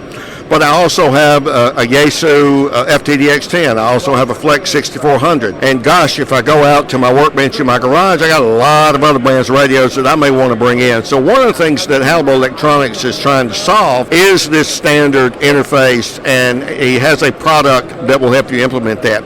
You can find out more about that particular product on the interwebs, primarily on YouTube. Mark's given some talks about it. You can hear Mark regularly on another podcast that most of the ICQPodcast team listens to, the Ham Radio Workbench. Mark, I'll end with this, and this is a family show. So tell us, how difficult is it for those entrepreneurs out there saying, I can build some great products and I can make money at it? How difficult is that as a startup? Oh, boy. Well, I've been doing this for almost 3 years now, and I still haven't taken any money out of the company. Is that what you mean? At least I've had to stop putting money into the company, so I'm at least break even at this point, and that's good. If you've got the idea, I say try it, right? I mean, are you likely to succeed? I don't know. Have I succeeded yet? I'm making the things, but am I making money? I don't know. But it's a challenge. But so a 3-year time horizon, that may shock some listeners because they think, I can do it in 6 months. I got something out the door. Yeah, there's the occasional super glue product or sticky note or whatever that you come out with. It works, and some big conglomerate buys you out. And hey, who knows, down the road, somebody may buy Halibut Electronics if they offer enough money. I know. However, I've watched Mark build this company since before he started it, and one of the things that I've always been impressed with is his level of standard for his products. You don't buy junk at Halibut Electronics, and therefore some of the products are taking a little longer, but there's other products that are out the door and are for sale now. Mark, I want to thank you for taking the time here at the booth where you're here to do sales and make money, and I hope we draw some people your way. How will they find Halibut Electronics and contact you? So I'm on the internet at electronics.halibut.com is the website. There is a contact us there if you want to reach out to me. I'm on Mastodon as @Smitty@halibut.com. You can also find me on YouTube. I've got both a Halibut Electronics account and a Smitty Halibut account. The Smitty Halibut account is more personal stuff, and the Halibut Electronics, more business stuff. Great. Thanks, Mark. Well, we have a new famous ham in Mississippi, Mr. Ray Novak, N9JA of Icom. And here's the story about Ray. Interviewers note the X60 mystery transceiver that was mentioned in the interview with Ray Novak has now become public. It's the new Icom 7760, the 7760 premium transceiver announced at Tokyo Ham Fair. This is Frank, K4FMH, at the Huntsville, Alabama Hamfest with breaking news. Icom has gone Elvis. I'm here with Ray Novak of Icom, and he has moved to the birthplace of Elvis, Tupelo, Mississippi. How about it, Hound Dog? Hey, Frank, thank you. Thank you very much. That's not bad. That is not bad. So Ray Novak here with Icom, well known for the Icom brand in both amateur radio and land mobile radio, has in fact relocated to Tupelo, and I live in Ridgeland, Mississippi, and I'm happy to call him my neighbor, if you will, to quote Mr. Rogers. Ray, you've got a lot of products. I own a number of them, and I love the interface. I think, for lack of a better term, it's not a generic interface, but it's a complementary interface, I would say. If you know a 705, you know a 7300, a 7610. The only thing that's different is what those different radios have that the other one doesn't have. So you got things there. You got a new one, the 905, and I haven't taken a real good gander at that. I may go do that here at your booth. Tell us about how the 905 rollout's gone. The 905 has been pretty popular. It's really made a lot of people think, and the reason why I say that is it looks a lot like the 705, the common user interface being touchscreen and the GUIs and things like that. But this takes you from 2 meters, 440, 1.2, 2.4, 5.6, and 10 gigs. So it's, to some, it's that mystical juice that only the very few do, but the product was developed in the mindset of the everyday ham. And instead of being the aficionado on microwave and the engineer that builds all of his own stuff, this is something out of the box that's going to be frequency stable on all of those bands, and you know it's going to work. You don't have to have the test equipment to double check to make sure it works. That, along with the portability of it, you can set up a very easy portable kit. You can use the antennas that we offer for it, or you can get some of the nice flat panel antennas and get an activation real quick. I've got a few friends up in Idaho, husband and wife team. They bought one each, so they'd start playing around with it. Next thing you know, they've got 5 different people up in that area that are doing microwave, and they're like, it is so easy to do. They went from where they live in Idaho down to Seaside, Oregon.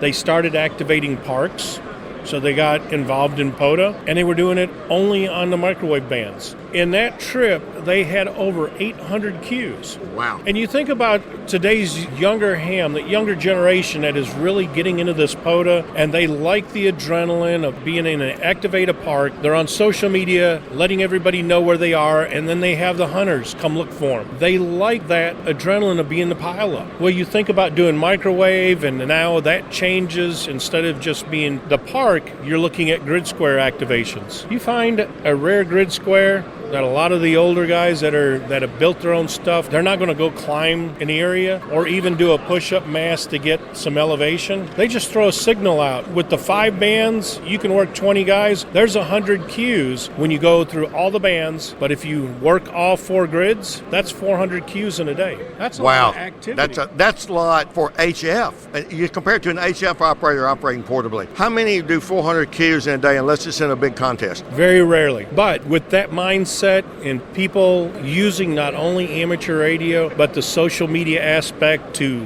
let them know where we're going to be, when we're going to operate. I mean, ham radio operators called it a schedule. There's nothing wrong with setting up a sched to work microwave. I mean, I've had people, well, the price point puts it out of our range. The one thing in the United States that we've gotten too accustomed to is we buy and build our own station. You go to Europe, there's a lot of club stations, and you talk to the hams there, they don't have a station at home. They can't afford it, or they don't have the room or anything like that. But collectively, the club has put together a real nice... Common investment together. Yes, they've put together a real nice contest station, and then you just log when you want to operate. That's not unlike in the U.S. college stations, because very often, not all the students are in a dorm, but they're in a situation where they can't put up a home station. Some do. But that club station here in the U.S. may be the closest thing to that European model, right? Yes, sir. And the wonderful thing now with the colleges is they've got an avenue to get grant funding through ARRL to be able to build club stations for educational purposes. And when you look at these colleges like Mississippi State that has a fine EE program, where else can they experiment with microwave? I mean, a lot of today's communications are 1 gig and above, especially as we start pushing into space and doing more satellite communications. Ray, very well said. For our listeners who are of the baby boomer generation as I am and go, bah humbug, it's got internet in it, that's not radio. Listen, I got a news flash for you. That train left earlier and you missed it, because the internet is an integral part of much, if not most, of amateur radio today. And using websites and spotting capabilities, I just did an interview with World Radio League, and they've got a marvelous new product out to supplement POTA and other things. And that's part of ham radio. And by the way, the internet uses RF. Ever seen a backhaul site? So it is part of it. It's just how long that mic cord is. Ray, let me say this. I've made some comments about the growth of the satellite sector of our hobby. Your IC 9700, which I'm proud to own, and I think what you've done there with putting it in modes that you've kind of programmed through firmware to kind of automatically do, there is a place for the appliance operator. I want to be in praise of that, because as you were talking about microwaves, we can't all live near Santa Barbara where the brain trust of microwave in the U.S. might be said to be, right? And so you can homebrew things like with Asher Farhan stuff. That's great, and you learn a lot about circuits. None of us are going to design, for example, an IC 7300. We don't have the equipment, we don't have the know-how, we don't have the time, and we don't have the effort. That is a corporate R&D thing. So we need to be cognizant of the fact that often an appliance, if you will, gets us in the door and we learn. And so a ham that buys a 905, they may buy it with another ham. Whatever they do, they put money down, they got an appliance, and they get into it. Guess what they do next? They start designing antennas. They start thinking about other things that they want to do to get on with that hobby. Is that compatible with your experience and perspective? Well, it's funny that you should mention all of that, because amateur radio has not really been too far from that appliance from day one. And I know there's going to be a lot of pushback on that statement, but how many guys... Centronics and SSB, right? Yeah, but how many people really designed and developed their own tube? No, you took something that was a proprietary device that was designed, whether it was for the TV, and then you built the circuitry around it to transmit with. There's different levels of tinkering in it, but nothing has been truly the MacGyver ideology where you find a little bit of germanium and a little bit of silicon and you build your own PNP junction. Yeah. So it just depends on where you start putting those pieces together. If you look at it at today's radio as that pre-made, pre-designed tube or transistor, and then look at the rest of the circuitry, you're still building stuff. Right. If you're a new ham, you're new, you got to start out and you got to read some old books and magazines and build your own. We wouldn't have many hams today. So I want to be praised for buying that appliance. You buy a 7300, you watch some YouTube videos, you get the menu down. Hey, I know what's going on. I'm going to design and build an antenna. Then I get one of those dusty old books down there and I start with a basic dipole and I go on and go on. And so today I build a few radios, but I have a nice set of radios. A lot of them are Icom. They work very, very well. And yet I spend a lot of my tinkering time doing bench measurements on those radios, on designing coils and designing antennas. And I kind of feel like I'm not an appliance operator. I'm an appliance enhancer. There you go. That is a nice phrase that you just coined right there. An appliance enhancer. You know what? That's a perfect way of putting it. Well, thank you. Thank you very much. Let me turn to this. I'm going to hit you with a wild card out here. Okay, how soon is that 7310 going to come out to upgrade that 7300? There's nothing on the drawing board. But in a week from today, well, actually a week from last night, we'll be introducing the X60 and releasing what it truly will be. Now, that was teased as the circuit boards at Dayton?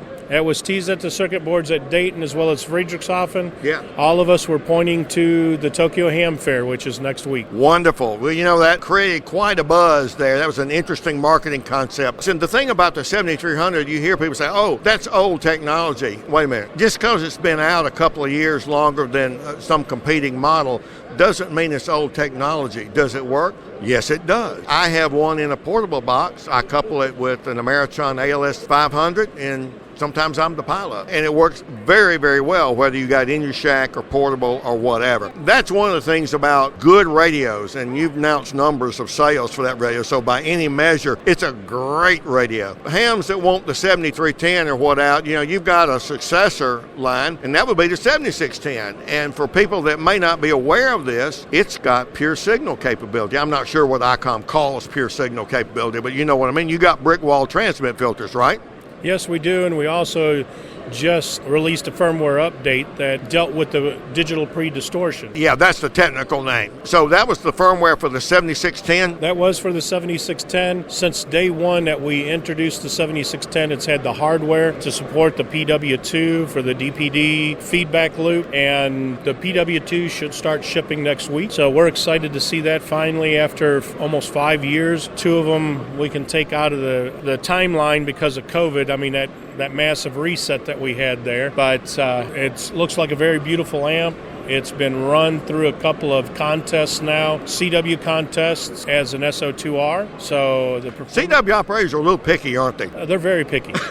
They're very picky, but I can understand because that is a very narrow signal. And I mean, people always say, "Oh, the bands are dead. The sunspot cycles are horrible." And now that we're getting into a better sunspot cycle, during a contest, the bands are always live. It's just that people aren't on the air. It's that organized human behavior that's missing. Yes, that's correct. So to get as clean as a CW signal as you can is very important. I'm not a CW op, so I'm pulling some of my CW op friends' legs there, but you've hit the nail on the head. One difference between sideband or digital and CW is the narrowness of that signal. And you guys have developed your filters and stuff so they work very, very well, in my opinion. Not being a CW op, but I hear other CW ops talk about that. Well, it is interesting. Everybody starts getting so rank fixated where they want to know where in a certain list the radio's receiver ranks. The thing is, the top 25 receivers on the market today, the human ear can't hear the difference. Rob Sherwood tells people, everybody who'll listen to him say that, he says that, and he does the most common measurements and we've lost our friend in Canada to be silent key, so he won't be doing them anymore, unfortunately. He also did a good bit of that, but Rob says that and says, look, you're majoring in the minors. Exactly, and the thing that those that get fixated on where the rank is, they don't take the time to ask the rank master himself, what do you operate? What is your multi-station run? And he can run anything he wants to. You're absolutely right. Anything else with Icom that you want to share with our listeners? You got the announcement here of tell us the name, the X6? It's called the X60 because X60. It's an experimental. At this point, it will be a final product to release next week, and the 60 comes from the 60th anniversary.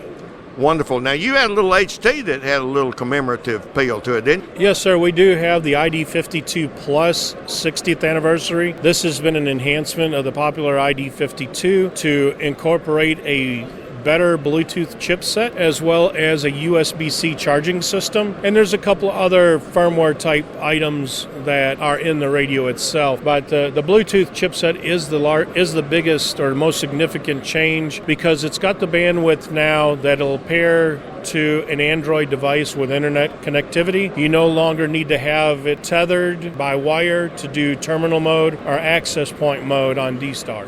You know, I have a 705, love the 705. As I've told you in other Hamfest, I've got a lot of the other QRP rigs, but to me, the 705 is the top. Apologies to Ella Craft. There are occultists who love the KX, but they don't have a waterfall unless they add to it. I love my 705. When you connect the 705 to your PC to run digital over the access point, you have knocked out 90% of the possibility of RFI on that thing. Yes, and then to go one step farther, a friend of mine was helping me operate the special event station at the Oshkosh Air Show, and he came over to me and says, you just cost me money. And I'm like, why? He goes, well, I downloaded Marcus's software like you told me on my iPad, and I'm running FT8 right now. Just walking around. It's built into his software. It's built into his software, but it was connected over the Wi-Fi, and he was operating FT8 wirelessly, sitting at a picnic table. Well, the 705 is a wonderful device. I did pair it with a QRP amp from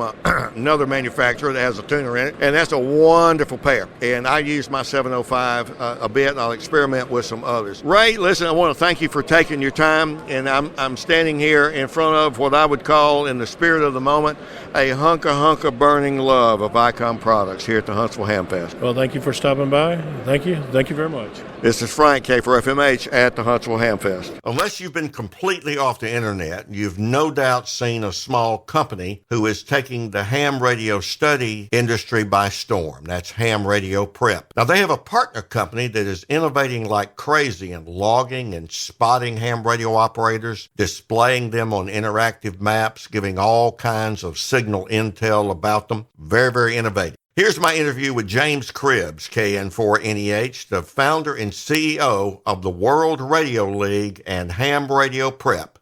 He lives in Atlanta, Georgia. We're here at Ham Radio Prep with Jim, KN4NEH. James, do you go by James or Jim? I go by James. Some people call me Jim, but my dad, because I'm a junior. Right, so right. You do answer Jim if people have money or a credit card in their hand, right? Oh, of course. Of course. Okay, James. Listen, thank you. Tell me about Ham Radio Prep. It is a relatively new company, as I understand it. Where you are and where you're going? Yeah, so as you mentioned, I'm James, KN4NEH. I'm the CEO here at Ham Radio Prep. We started back in 2017, actually, when I was working on my license. I just studied electrical engineering, and where'd you study? I studied at Vanderbilt, EE, electrical engineering. Well, being a lifelong Georgia Tech fan, I would say that's acceptable. Well, I'll take it. I get a lot of slack from the tech folks, but I just wanted something that was more interactive, that had the video components, that really put it all together, and that was kind of the genesis of Ham Radio Prep. And so today we do tech, general, amateur, extra. We got mobile apps, we've got books, we got a website you can study on. But what really sets us apart is,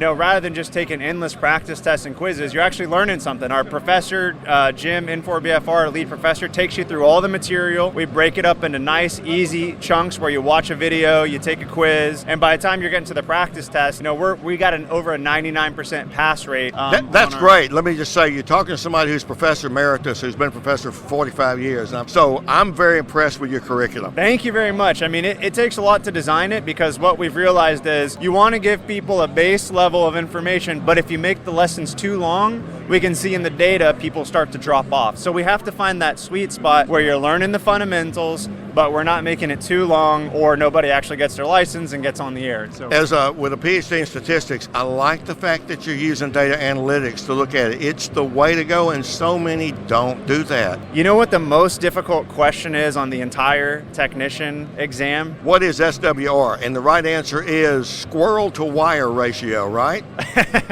I wish that was the right, but it's the questions about remote control, because people get really tripped up when they hear remote control. They think that you're talking about like a remote control plane or something, but it's actually talking about remote controlling a station. So we take a look at all the data across, hundreds of thousands of attempts, and we see what are the most difficult questions, and then we go back and hone in on those and re-explain them. That's how we keep our scores high when people are going into the Listen, test. bravo. Taught psychometrics for a number of years. Know a lot of that, and know the analytics behind it. And I'm just delighted to hear that you're not just putting a product out there that only changes when the question bank changes. You're actually tuning things to understand how to teach it, because the outcome is a pass. And 99% passing, gosh, man, I guess you can improve on that. But boy, that's just such a good score. Yeah, no, we're really proud of that. Like, we've been working on a lot of new stuff too. I feel like with technician, general, and amateur extra, where our courses are now, new features to look for are going to be especially on tools in the mobile app, like reviewing your most difficult questions, where we're actually running an algorithm to say, based on your past results, what are you most likely to struggle with? So we got more features coming there.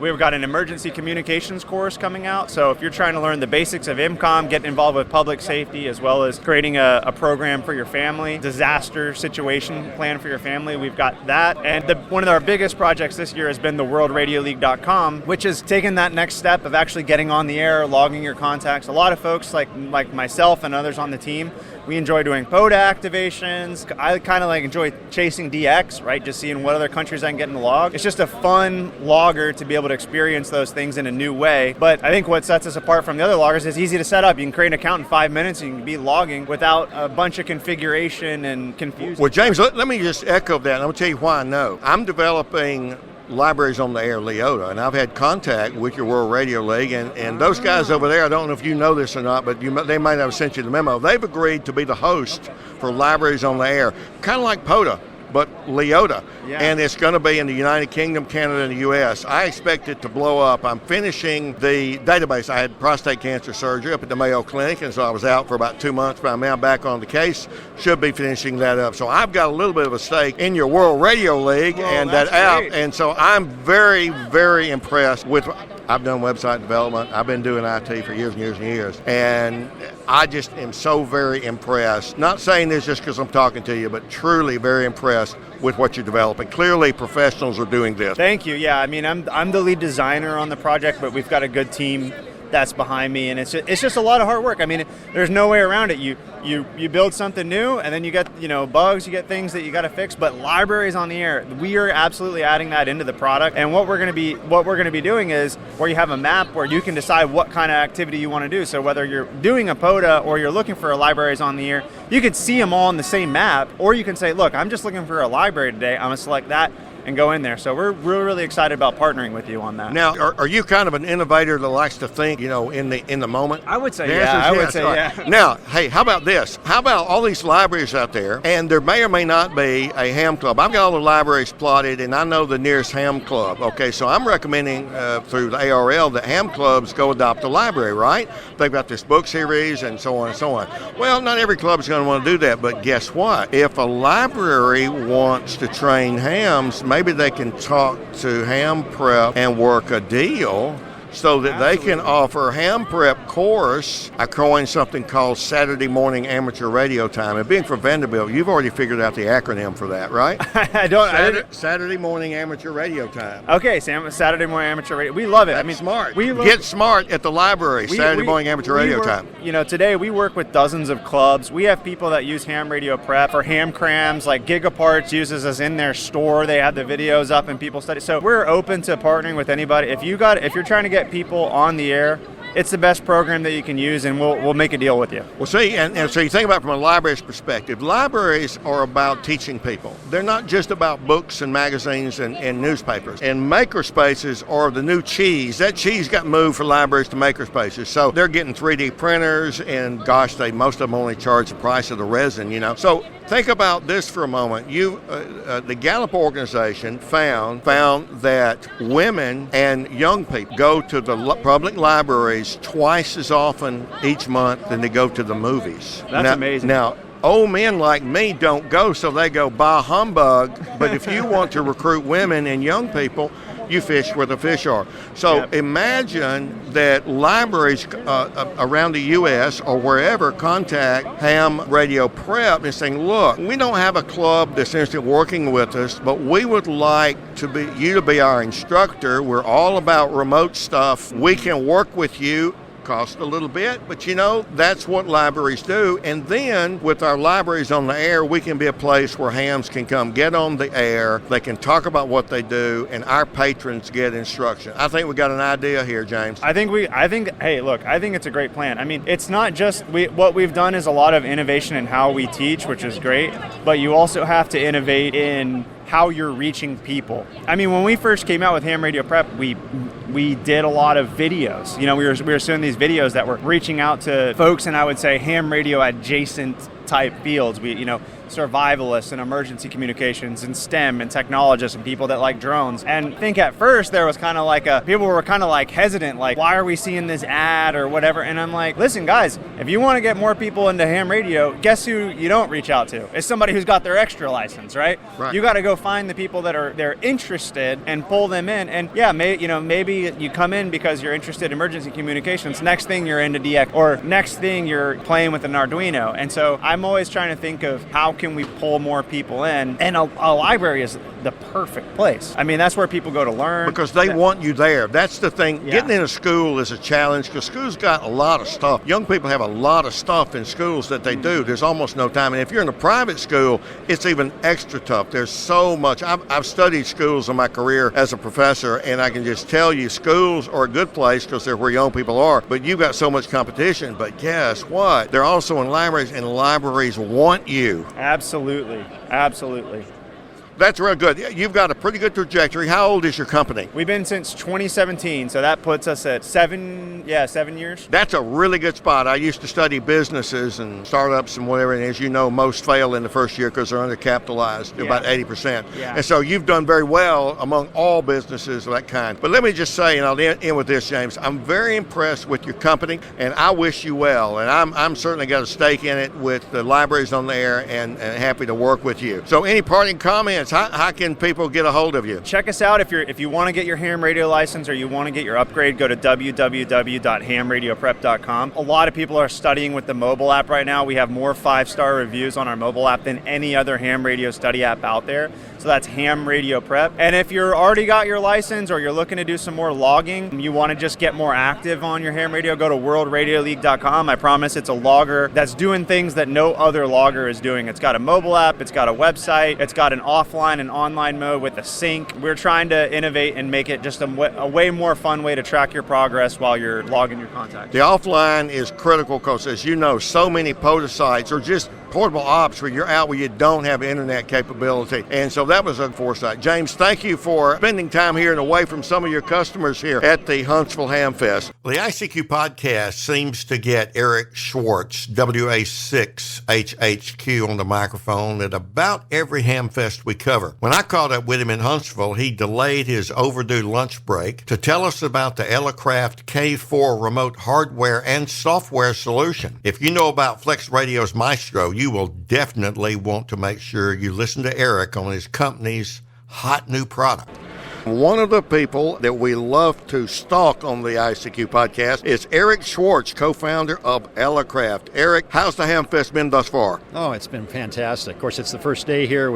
I actually haven't eaten lunch yet. I'm starving, but I'm actually making him lose weight. Not intentionally, but I am.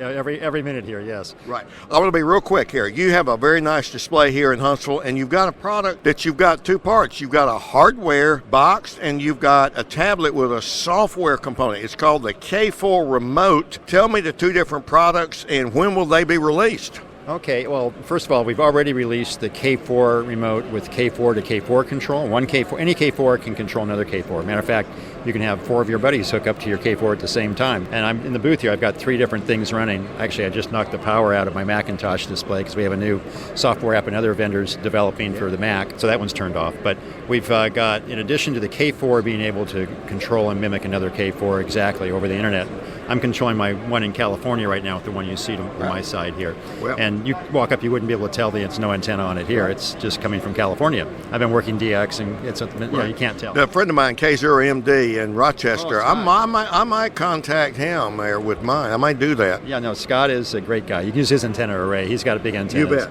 So the couple other options we have for you. And of course, the K4 is an expensive control terminal for another K4. Right. If you happen to have one, and you want to control your buddies, it's a no-brainer. But if you want to travel and control your own radio, we're going to be giving you a couple of options. One is a pure software option called Virtual Key 4. This is VK4. It's not made in Australia. And it's beautiful. It's basically the same display as you see on a K4, plus virtual buttons all around it for the radio, so tap and hold. We can move your finger on the VFO knobs and tune the frequency, or you can hook a K-Pod up over USB and have a real knob. So that works very nicely. For sideband, it's currently all the software is working for CW and sideband.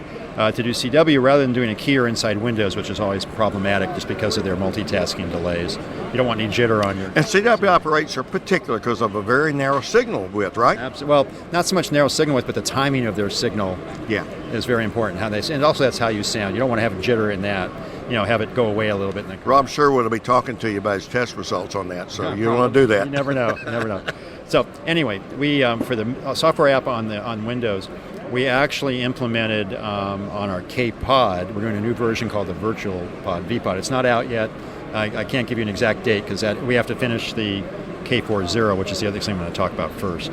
But we modified, as an application note, our K-Pod with new software, with the keyer software in there. There's a jack in the back of that you'll be able to use as input for your paddle. It requires a minor modification on the hardware on the board to take off a couple of transistors, but then now you can make that existing K-Pod into a keyer with side tone locally generated so you can send CW. Yeah. And then the V-Pod will actually have the ability to have audio going to headphone jacks, mic jacks, everything else. It's a little bit bigger box than the V-Pod. And that one will give you complete I/O for your logging. Of course, your logging programs can go through it to get to a virtual sound card, to get to what they see as virtual COM ports, and they can all be on the same computer. They don't care. So that's a full software app. That is before the end of the year. I think we'll have that out. I'm hoping actually faster than that because this version I have here, we've actually now had quite a bit of progress made in the last month and a half. And you leverage a piece of software in a tablet that you already have. A lot of it, yeah, absolutely. So this is a Windows tablet we're running right here. And then next to it, I have the K4.0. That's got exactly the same K4 front screen and front panel as a real K4, but of course no RF. That's the zero. There's zero RF out the back. Right. About 4 inches deep, same width and height as a K4. And even internal battery options, so you can go DX portable on your couch or park bench if you want, over Wi-Fi to your home. Or I like to call it a CQ party, where you've got barbecue and you SEEQUE, you CQ. That works good too. So anyway, the K4.0, we'd like to get out later on this year also. It is a beautiful piece of equipment. And really all of Elecraft stuff is very well machined, very well laid out, and it's very attractive. Yep. There ain't nothing homebrew about this stuff. No, not at all. We call it homebrew because we designed it. Well, you build it at home. Yeah. But both you guys come from active hams who build things that they see solve problems and it works like you want it to work, but it reaches to a very, very broad audience. And clearly the K4 has made a big splash.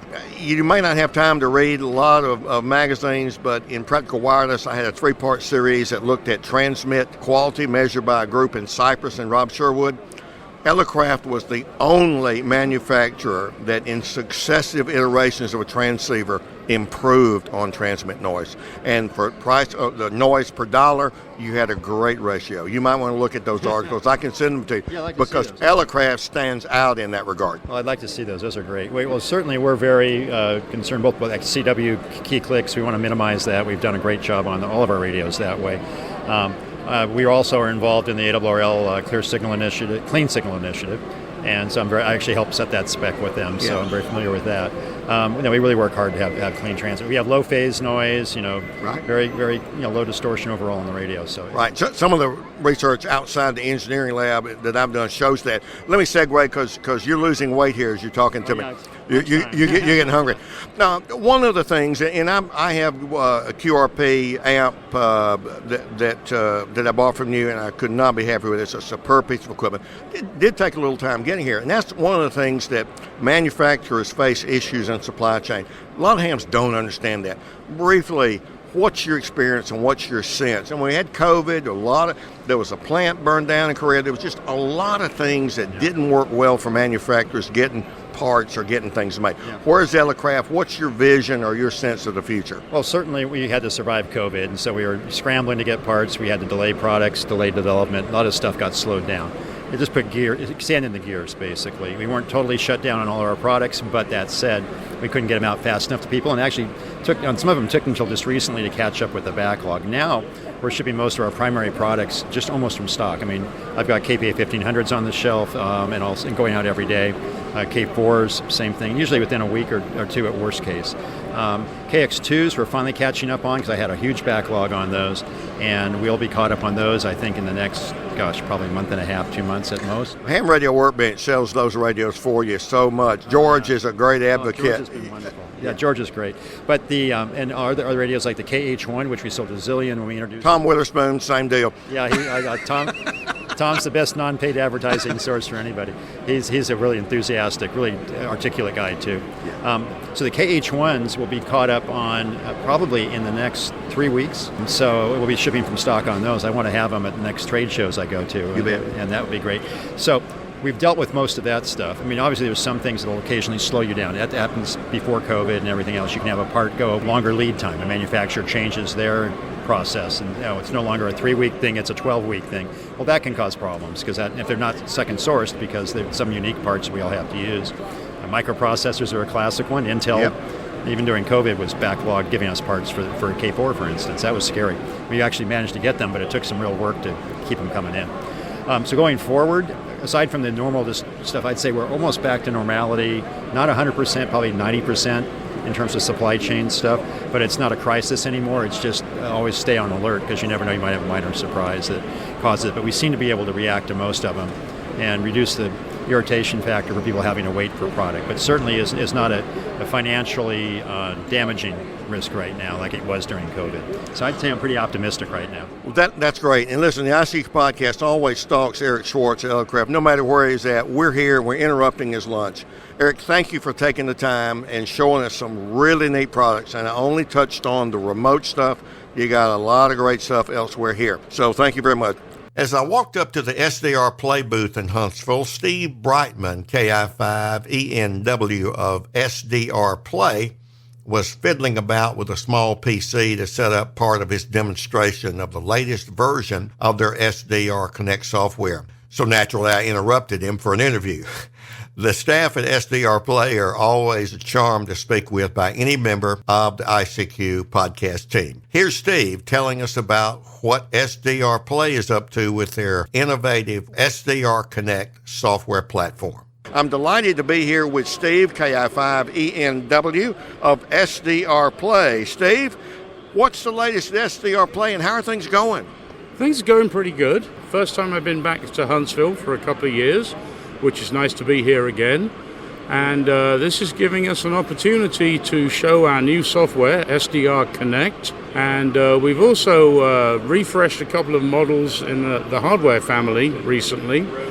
The RSP DX-R2, not a very inspiring name, it's revision 2 of the old RSP unless you're a Star Wars fan. Now, if you're a Star Wars fan, those letters really evoke warm memories. Well, you could call it the R2 DX2, R2D2, we're getting really close. Yes. Anyway, we've introduced that. It was mainly driven by trying to get around supply chain shortages, but it has some improved noise at certain bands, which is good to have. And with that, we also have the RSP1B, which came out in the early part of this year.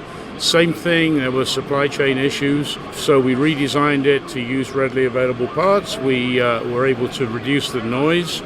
And it's got a metal case now too, right? And that was the other thing. We put it in a metal case because everybody likes metal cases. So, well, they seem to work better in this noise-rich environment, at least from my experience. Yeah, in general, although we did put a conformal coating inside the RSP1A in its plastic case, which actually was pretty effective. And surprisingly, it was also quite robust. I took an RSP1A around the world with me, and I don't have a single crack or dent in it, which is good. Well, it's the radio that I will put in my backpack if I'm going to visit people who don't know what amateur radio is, or maybe even shortwave listening. Maybe they've heard of it back in the day. And I pull that out, hook it up, just put a piece of wire on it, and just show them the signals on the waterfall. And I've yet to not have anybody go, wow, I didn't know you could do that. Yeah, absolutely. And I got back into this probably 7 or 8 years ago. I used to be a shortwave listener many years in the past, and my schoolboy friend John Hudson from the UK called me up one day and said, we're starting up this company called SDR Play, and we'd like someone to take care of us in the US. Can you do it? And I said yes. So I hooked it up, and it's amazing how much performance you get out of a tiny little box for about $100 is the starting entry-level price.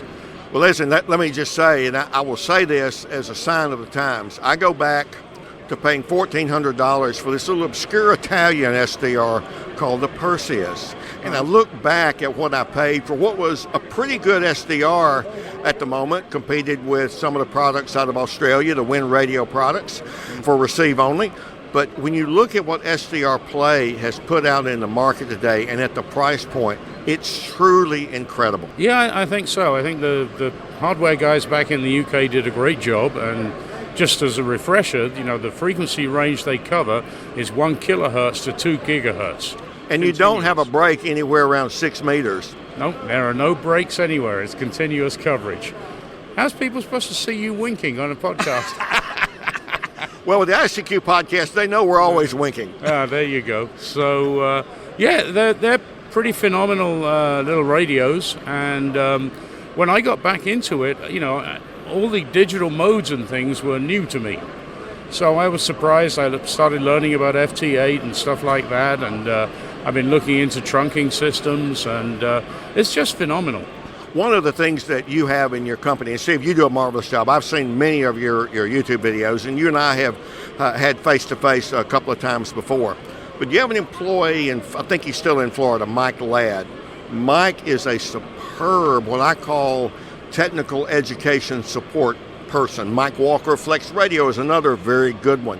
But your company has superb talent. And I may say that John Hudson does a very good job when he's done. I've known John for a while, too. So your company does a great job at outreach. You're not just engineers in the back room that you only interface with them through the products on the shelf. Well, thank you for the compliment. It's much appreciated. And we do try very hard to do that. Mike Ladd, in fact, has moved again. He left Florida, and he's moved back up into upstate New York. But he's continuing to provide customer support like he always did. I'm late to the curve. I had helped him with his HOA because they did not like his little loop antennas outside. And I convinced them what a job he was doing by monitoring the airwaves in support of our nation's safety. So I'm behind the curve in knowing that Mike's relocated, but I know he's doing very well. Let me come back to the first thing that you mentioned, Steve. You mentioned SDR Connect. Now, you had the SDR Uno that I believe was acquired from Bonito or a company close to that back early in the day. It was a shrewd move for you to get your own preferred software. Now, there's many other pieces of software that will work through the DLL libraries and so on and so on. But you were very shrewd to get your own software, in my opinion. Then you reached to kind of an end toward getting it on other operating systems. And many companies would not bite the bullet, as SDR played it, as they would say, having been in the software development game myself.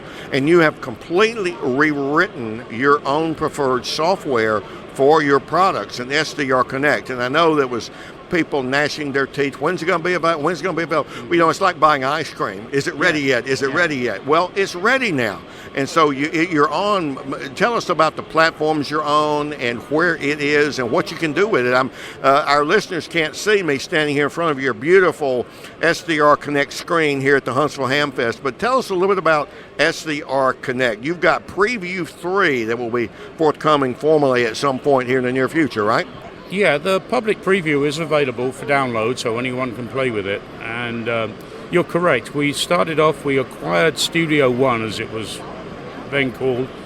We rebranded it SDR Uno, and then we added many, many features to it. We added the memory banks and the scanning functionality and so on. And people could write plugins for it. Yeah, and the plugins were very helpful. A few that come to mind are Fran for Frequency Annotator, which was written by Eric Cottrell. He often shows up at these ham shows. A lot of people use that. But what happened was, as we added more and more features that Studio One was not originally designed for, it became very unwieldy. So although we added the functionality, the usability suffered as a result. And as you mentioned, everybody all along said, well, I want to run this on Linux, or I want to run it on Mac or whatever. So eventually, and if you want to be critical, we maybe took a little too long to make the decision. We said, well, the only way we're going to get there is if we start from scratch. We can keep the core SDR engine and so on, but the program has to be rewritten from scratch. And that has now become SDR Connect. We're on Public Preview 3, and it runs on Windows, as SDR Uno did. It also runs on Mac, which I'm demonstrating here at the show. This is an old Intel Mac Mini, by the way. It's probably, 12 years old now? Yes. It's running Catalina operating system. So if you're running an Intel Mac, we can work all the way back to Catalina. In addition, I'm demoing it here on an HP laptop for Windows. Now, FYI, that means you can go on eBay or some other thing and buy an old, relatively inexpensive Mac Mini or other device dedicated to what you're doing here with SDR Connect. That's just a hint here. Yeah, and absolutely. And people know that you were winking when you said that again. So, yeah, and then in addition to that, and I haven't got it up running here yet because you interrupted me. I so rudely interrupted you. You interrupted me. Is I have a server running back in Colorado on a Raspberry Pi 400 hooked up to an old RSP2, and remember the RSP2 was obsoleted when the DX came out, which in turn has now been obsoleted by the DX R2D2. Right. I mispronounced that just for your benefit. We have a universal translator. It will come out. So as I was saying, I have a Pi 400 back in Colorado hooked up to an RSP2. The SDR Connect software supports all the RSPs we've ever made with the exception of the original RSP1, which doesn't have any EEPROM in it. And you can use Steve Andrews' wonderful Spectrum Analyzer software with your old, semi-outdated one, and it works great. I've used one myself. Yeah, and Steve Andrews has been quite active recently in updating Spectrum Analyzer. I think he's trying to produce a tracking generator to go with it now. That was probably the only thing it didn't need, and his software UI was marvelous. I used it for an article that I published in CQ Magazine, and I've got a Siglent, I had a Tektronix, and it quite frankly presented the best graphics, so kudos to him. Yeah, and it's free. I mean, and that's really a good point, too. Yeah, so we've got that, and of course there are other packages that are very popular with people. SDR Trunk by Dennis Shearer is really good. I've been playing with that. SDR Console from Simon Brown is very good. He's been around for a long time, always supports the RSPs. Good old HD SDR has got a new lease of life relatively recently, and there are other packages as well. So, that was the cool thing, is that even though you bought the rights to Studio One, rebranded it, you never locked it down to only your software. And I think that was a shrewd move for people out in the community. Simon Brown, very popular software developer for Ham Radio Deluxe before he sold it, for example. And prolific, I use SDR Console. It's got its own features. But really, the aficionado of SDR Play would be wise to learn, if they haven't already, SDR Connect, because you get so many aspects, remote servers, and the ability to work on multiple platforms, and it's always going to be tuned to the latest hardware you come out with, right? Yeah, and that's one of the key things about developing our own software, is that we can exploit all the features of the newest hardware. Invariably, with the third-party authors, it's going to take them a while to get all the new features implemented, and we do work with them. I mean, we work with Simon Brown for keeping console up to date. I've been working with Denny for SDR Trunk quite a bit, worked with Alexandra that develops SDR++. So, we're keen to work with other people that want to support our hardware, and we'll give them whatever help we can. I want to elaborate 1 second about the SDR Trunk. Now, listeners go, well, what is that about? Well, many of our listeners have a traditional scanner. I have a nice Uniden 996 P2. I paid to upgrade for P25, DMR, et cetera, and I run that with a Discom with a preamp. Okay, great. I'm a scanner enthusiast. But if you've got an SDR Play, you can get into a lot of traditional scanning activities, if you will, through the software tools with SDR Trunk. So many systems are trunking systems today, right? Yeah, and I'm by no means an expert on trunking. I'm kind of new to it myself. I've been playing around with P25 because a lot of people were asking me, how can we do P25 with an RSP? I've not even done DMR on it yet, which is strange. But one thing I'll mention is typically people use the cheap dongles to use with SDR Trunk, and you need several of them to get the coverage. And I'd like to point out that with one of our RSPs, you get 10 megahertz with one. That's just, I want to say, 10 megahertz bandwidth with one, and that's really an incredible thing, and not every SDR device out there, and there's so many, can say that. That's true. So, I mean, there's a good reason for using an RSP. It simplifies the whole setup for you. You're not trying to run multiple dongles through USB ports and making sure that everything doesn't conflict and everything stays working well.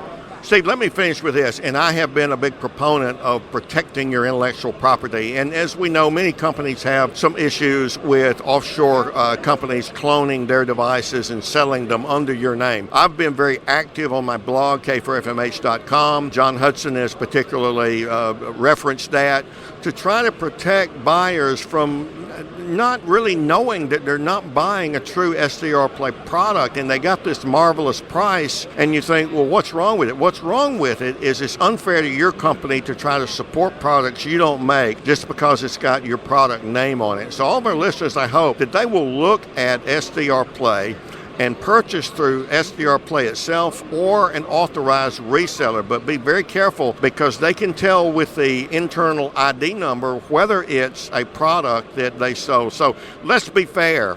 They're fair with us. Let's be fair to SDR Play. Thank you for those words. They're very true. And since we're here in Huntsville, I'm with Ham Radio Outlet, who is our official distributor for the U.S. We also have Radio World up in Canada.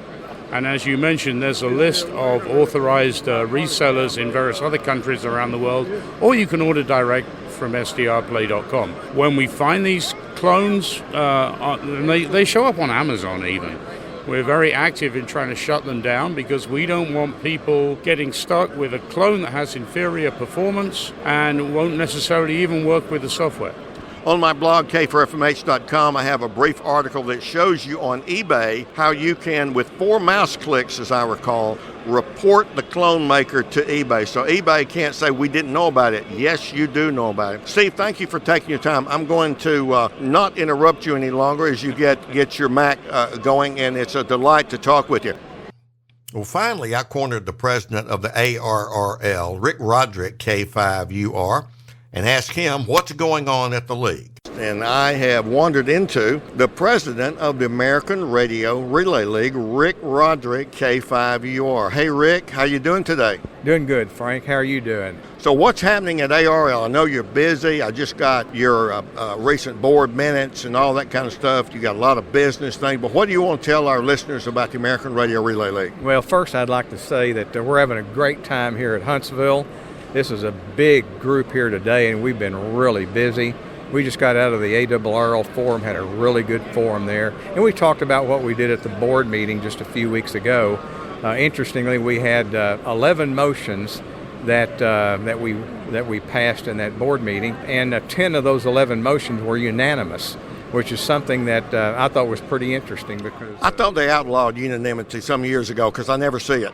That's right. Well, it struck me that, hey, the board really came together on the initiatives that they were seeking to pass, and the 11th motion passed like 11-4. So the board really did a good job, I think, in coming together on the motions that they wanted to get passed. And I mean, we're targeting the future an awful lot. You know, you've heard me, I know, Frank, on a personal basis, many of my presentations have been about my concern and the league's concern and my colleagues' concern about the future of ham radio, you know, and the age demographics being what they are.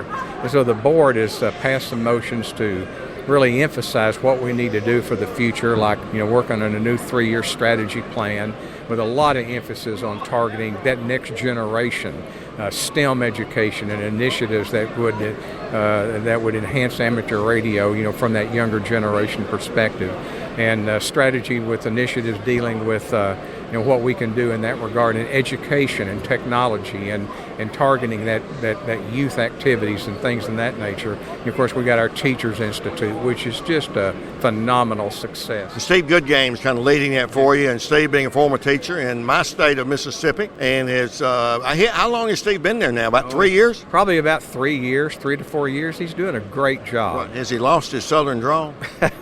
No, not yet. And he still likes strong coffee, I can tell you that. Well, there's nothing wrong with strong coffee. In fact, we have a town in Mississippi called hot coffee. And if you don't like that, we've got another one called cold water. There you go. So Steve's leading that, and he's out and about. And one of the things that strikes me as a former professor who studied schools, he's getting where the schools are. He's getting into education conferences, not just ham conferences. We obviously love our ham conferences. We're at one now.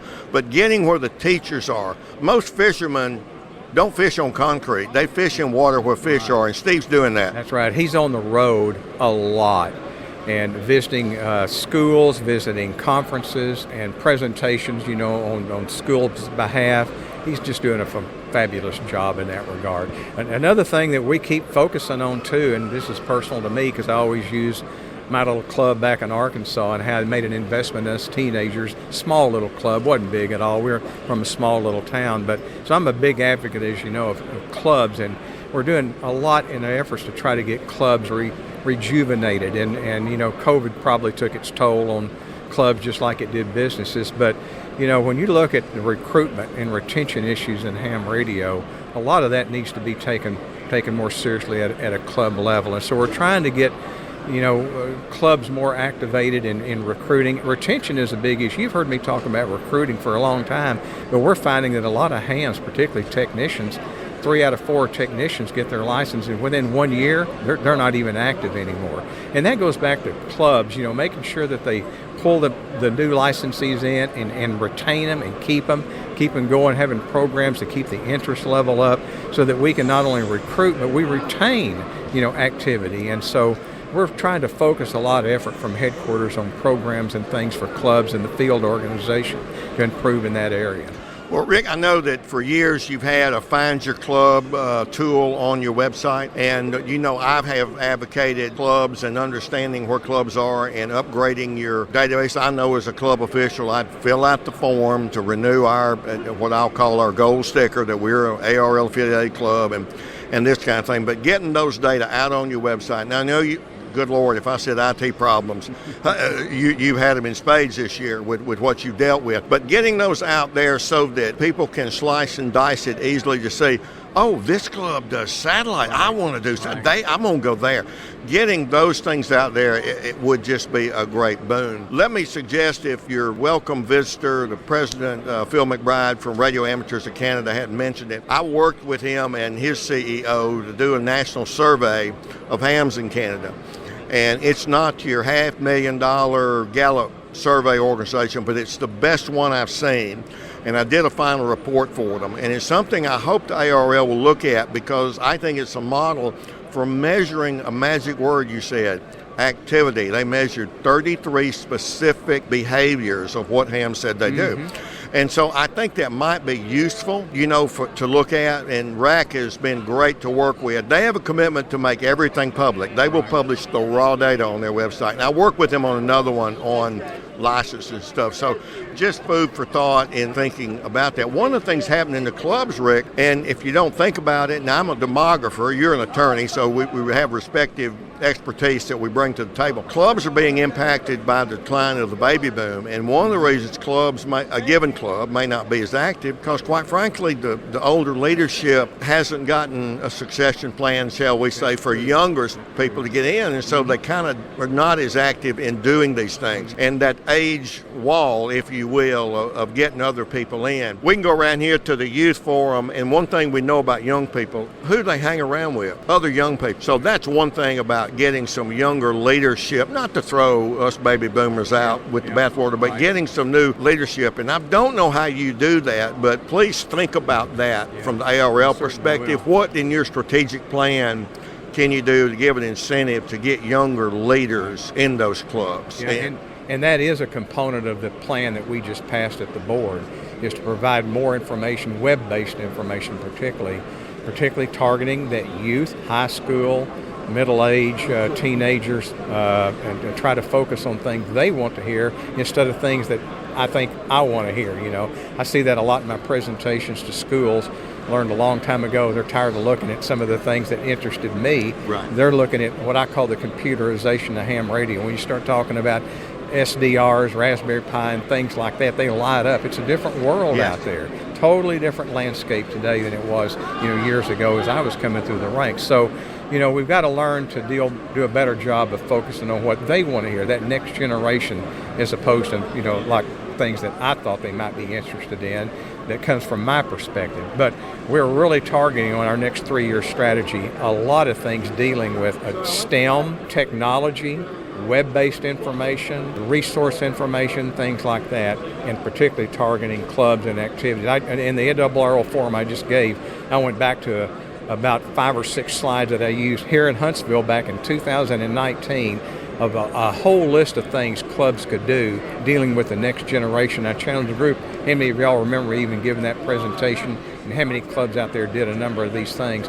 We'd be a lot better off if everybody had, and now we got to take that forward and continue to do and try these new things to get that next generation. Let me echo that. With Dave Norris, my division director's leadership and assistant, in one county, I've been shooting my mouth off in print about libraries because Gallup says that women and young people go to public libraries twice as often as they go to movies. Yeah, I know people stream stuff, etc. But boy, that's a benchmark to say they go to libraries. So what we have done in Madison County, Mississippi, and we recently received a grant through the ARRL Foundation to buy some ham equipment for Madison County libraries. And we've got 6 librarians who are studying for their tech license. So they will be able to demonstrate amateur radio in libraries. I coined a phrase a few years ago, and it kind of lie fallow, and I've regurgitated it: Saturday morning amateur radio time. Now, what's the acronym for that? Saturday morning amateur radio. SMART. So we have a program called Get Smart at the library. We have a program on Saturday mornings where we'll do an activation. We may talk about some stuff, show some slides, show some of these interesting things. That is a model that we know in Madison County, Mississippi, because the librarians tell us, we love this. We want more of it. There's no country song. I like it. I love it. I want more of it.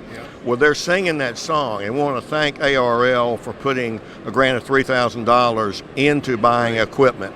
And so we will continue that with them. The Jackson Amateur Radio Club, out of their own money, donated $3,000 of 3D printers. So that makerspace, STEM technology that you're talking about, this program, at least in this one county, which has the highest income in the state and the highest poverty on the other end of the county.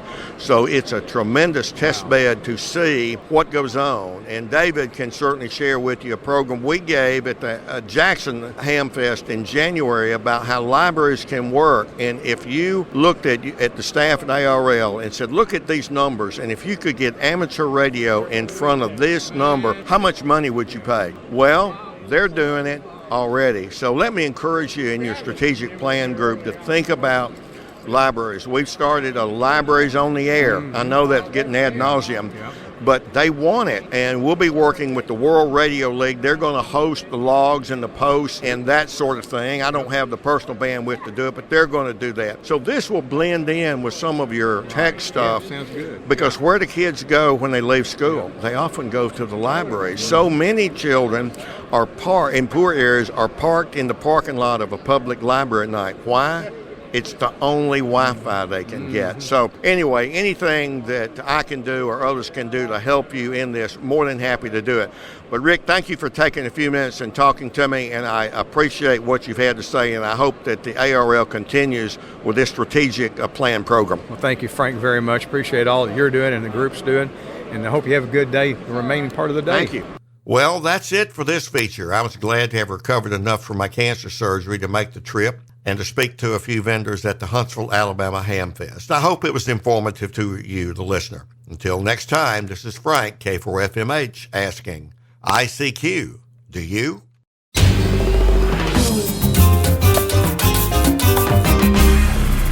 The ICQ Amateur Ham Radio Podcast, serving the amateur ham radio community fortnightly since 2008.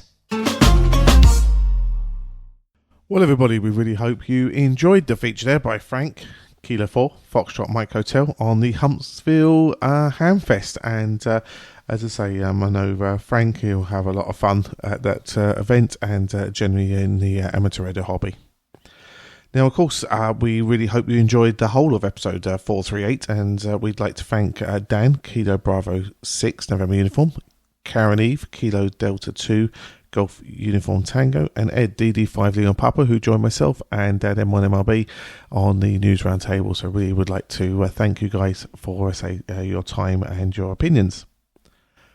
Now, of course, it's your very kind donations that keep your ICQ podcast independent and advert free. So we'd like you to consider going to ICQPodcast.com/donate, where you can show your appreciation for episode 438 by getting involved and helping us out along the way there. So a couple of ways of doing it: one-off donations or the subscription model, whichever is your preference. We really appreciate it from there.